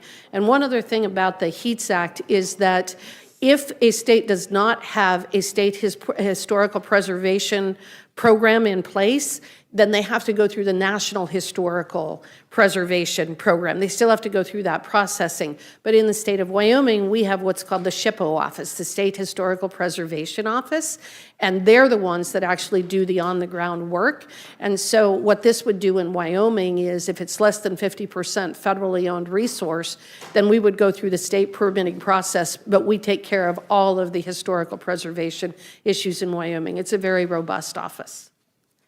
And it is certainly, I think, more in the interest of the people of Wyoming than it is for the entire country to care about what's happening there.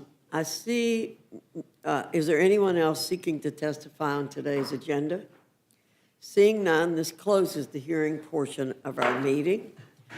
And Thank you. the witnesses are excused. Thank you. Thank you.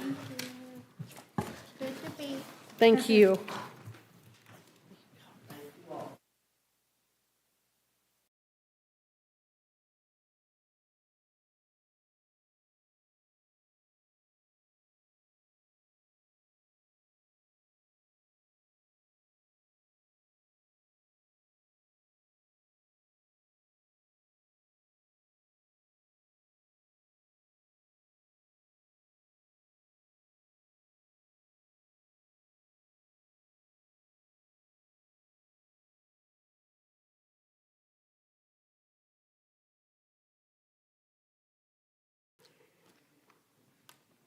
The chair will be in receipt of a motion from the gentleman from Texas, Mr. Roy. Madam Chair, I move the committee grant H.R. 4690, the Reliable Federal Infrastructure Act, closed rule. The rule waives all points of order against consideration of the bill. The rule provides that the amendment in the nature of a substitute recommended by the Committee on Energy and Commerce, now printed in the bill, shall be considered as adopted, and the bill as amended shall be considered as read. The rule waives all points of order against provisions in the bill as amended. The rule provides 1 hour of general debate, equally divided, and controlled by the chair and ranking minority member of the Committee on Energy and Commerce or their respective designees. The rule provides 1 motion to recommit.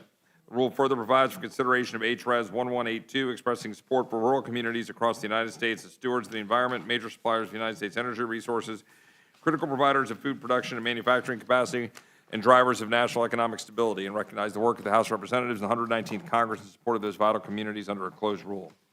The rule provides that upon adoption of the resolution, it shall be in order without intervention of any point of order to consider HRES 1182. The rule provides that the resolution shall be considered as read. The rule provides 1 hour of general debate equally divided and controlled by the chair and ranking minority member of the Committee on Energy and Commerce or the respective designees. The rule further provides for consideration of H.R. 1897, the ESA Amendments Act of 2025 under a closed rule. The rule waives all points of order against consideration of the bill. The rule provides that in lieu of the amendment in the nature of a substitute recommended by the Committee on Natural Resources, now printed in the bill, an amendment in the nature of a substitute consisting of the text of Rules Committee Print 119-23 shall be considered as adopted, and the bill as amended shall be considered as read. The rule waives all points of order against provisions in the bill as amended. The rule provides 1 hour of general debate equally divided, controlled by the chair and ranking minority member of the Committee on Natural Resources or the respective designees. The rule provides 1 motion to recommit. The rule further provides for consideration of H.R. 5587, the Harnessing Energy at Thermal Sources Act of 2026 under a closed rule. The rule waives all points of order against consideration of the bill. The rule provides that the amendment in the nature of a substitute recommended by the Committee on Natural Resources, now printed in the bill, shall be considered as adopted, and the bill as amended shall be considered as read. The rule waives all points of order against provisions in the bill as amended. The rule provides 1 hour of general debate equally divided and controlled by the chair and ranking minority member of the Committee on Natural Resources or their respective designees. Finally, the rule provides 1 motion to recommit. Thank you very much. You've heard the motion. Is there any discussion or amendment to the rule? Well, Madam Chair, there's not a lot to say. I mean, again, 4 more completely closed rules. And I know amendments were offered, but these are all closed. I guess that's the new Republican mantra. Everything is no debate, no amendments, just shut everything down. But I do have an amendment to the rule. I move the committee add a section to the rule to provide for the immediate consideration of the Senate's amendment to H.R. 7147, funding lawful Department of Homeland Security agencies, debatable for 1 hour, equally divided and controlled by the chair and ranking minority member of the Committee on Appropriations or their respective designees. Madam Chair, this is the deal. You know it, and the people at DHS not getting paid know it. The Senate has now passed twice unanimously this compromise legislation that would fund all the law-abiding agencies under the Department of Homeland Security. Not a single senator objected. The Senate Majority Leader offered the motion. Elizabeth Warren and Ted Cruz both did not object. They both agreed that this should move forward. So stop standing in the way of funding these agencies and put this bipartisan bill on the floor. End this Republican DHS shutdown. I urge a yes vote on my motion, and I yield back my time. Is there further discussion on the amendment from Mr. McGovern? Ms. Scanlon, you're recognized. As I suggested earlier, I would strongly support this amendment, and we should be voting on this. There is no rational reason to hold up funding for DHS other than the two contested agencies within it. The entire Senate agreed to it. The House would have an overwhelming majority. It's being hijacked by an extremist minority. Speaker should put the bill on the floor. Thank you. I yield back. Thank you, Ms. Scanlon. Further discussion. Ms. Leisure Fernandez, you're recognized. Yes, I think it is much more important to fund the Department of Homeland Security in the way that the Senate has unanimously agreed to fund it, rather than passing resolutions that congratulate Republicans and do nothing for rural America. So thank you for bringing the motion, Representative McGovern. Further discussion on the amendment. Mr. Roy, you're recognized. Yeah, I'll just simply add that this does not fund the Department of Homeland Security. It funds portions of the Department of Homeland Security, and very specifically does not fund ICE and Border Patrol, both of whom are working on behalf of the American people and deserve funding. That's the point, and that is the problem. And the fact of the matter is, we should not be isolating those great Americans who are serving the people of this country, and to try to stop people from being harmed by people who are not supposed to be here. And we should be figuring out how to fund all of the Department of Homeland Security. I yield back. Thank you. Further discussion? I just say, Madam Chair, this my way or the highway attitude, especially when there's a unanimous Senate that has recommended we do this, and take the time to work out the other remaining issues, again, is why people hate Congress, because you get nothing done around here. Nothing ever happens that's good for this country because of that attitude. And again, here's the deal. If every Republican wants to vote no on this in the House, then vote no on it. You know, that's fine. But I think we ought to be funding FEMA. I think we ought to be funding TSA. I think we ought to be funding the Coast Guard. I think we ought to stop this. And by the way, the big ugly bill funded ICE and CBP to an exorbitant amount.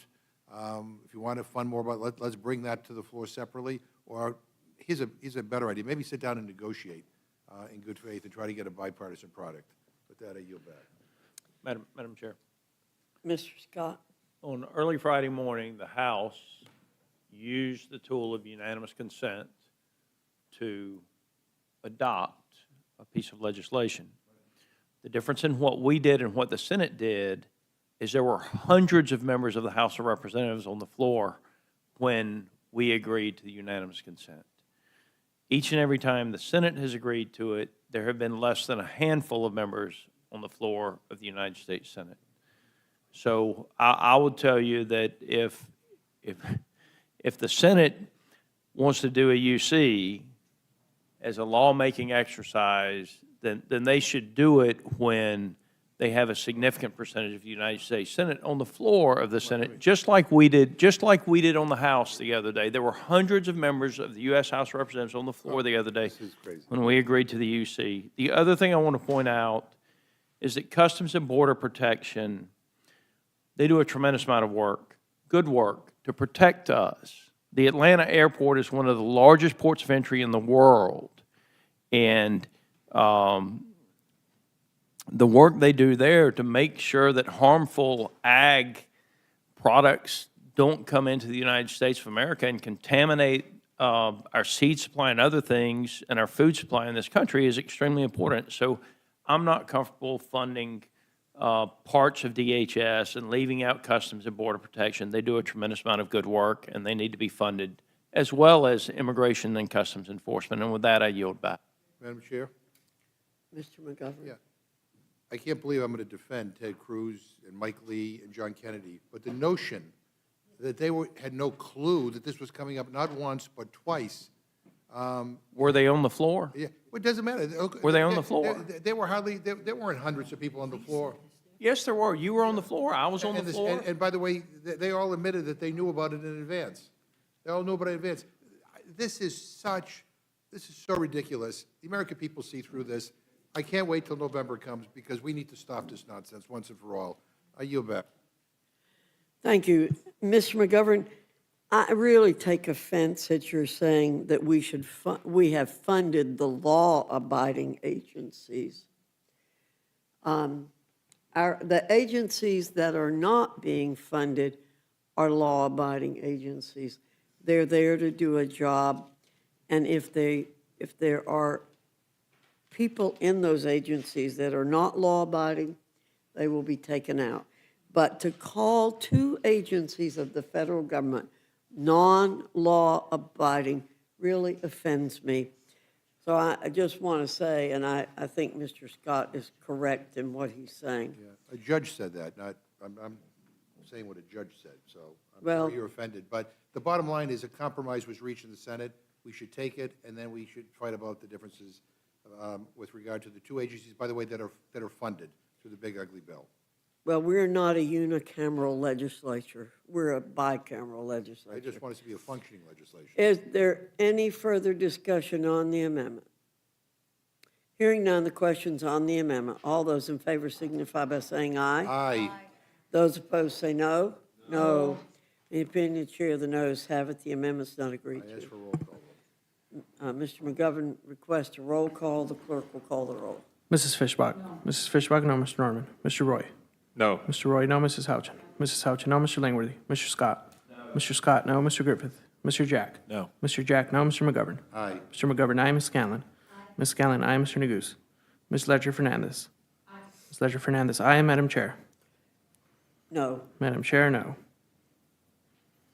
The clerk will report the total. 3 yeas, 6 nays. The amendment is not agreed to. Is there further discussion on the motion from the gentleman from Texas? Hearing no further discussion, the question's on the motion from the gentleman from Texas. All those in favor signify by saying aye. Aye. Those opposed say no. No. In the opinion of the chair, the ayes have it. The motion is agreed to. Ask for a roll call on foreclosed rules. Mr. McGovern asked for a roll call vote. A recorded vote has been requested. The clerk will call the roll. Mrs. Fishbach. Mrs. Fishbach, aye. Mr. Norman. Mr. Roy. Aye. Mr. Roy, aye. Mrs. Houchin. Mrs. Houchin, aye. Mr. Langworthy. Mr. Scott. Mr. Scott, aye. Mr. Griffith. Mr. Jack. Aye. Mr. Jack, aye. Mr. McGovern. No. Mr. McGovern, no. Ms. Scanlon. Ms. Scanlon, no. Mr. Neguse. Ms. Ledger Fernandez. Ms. Ledger Fernandez, no. Madam Chair.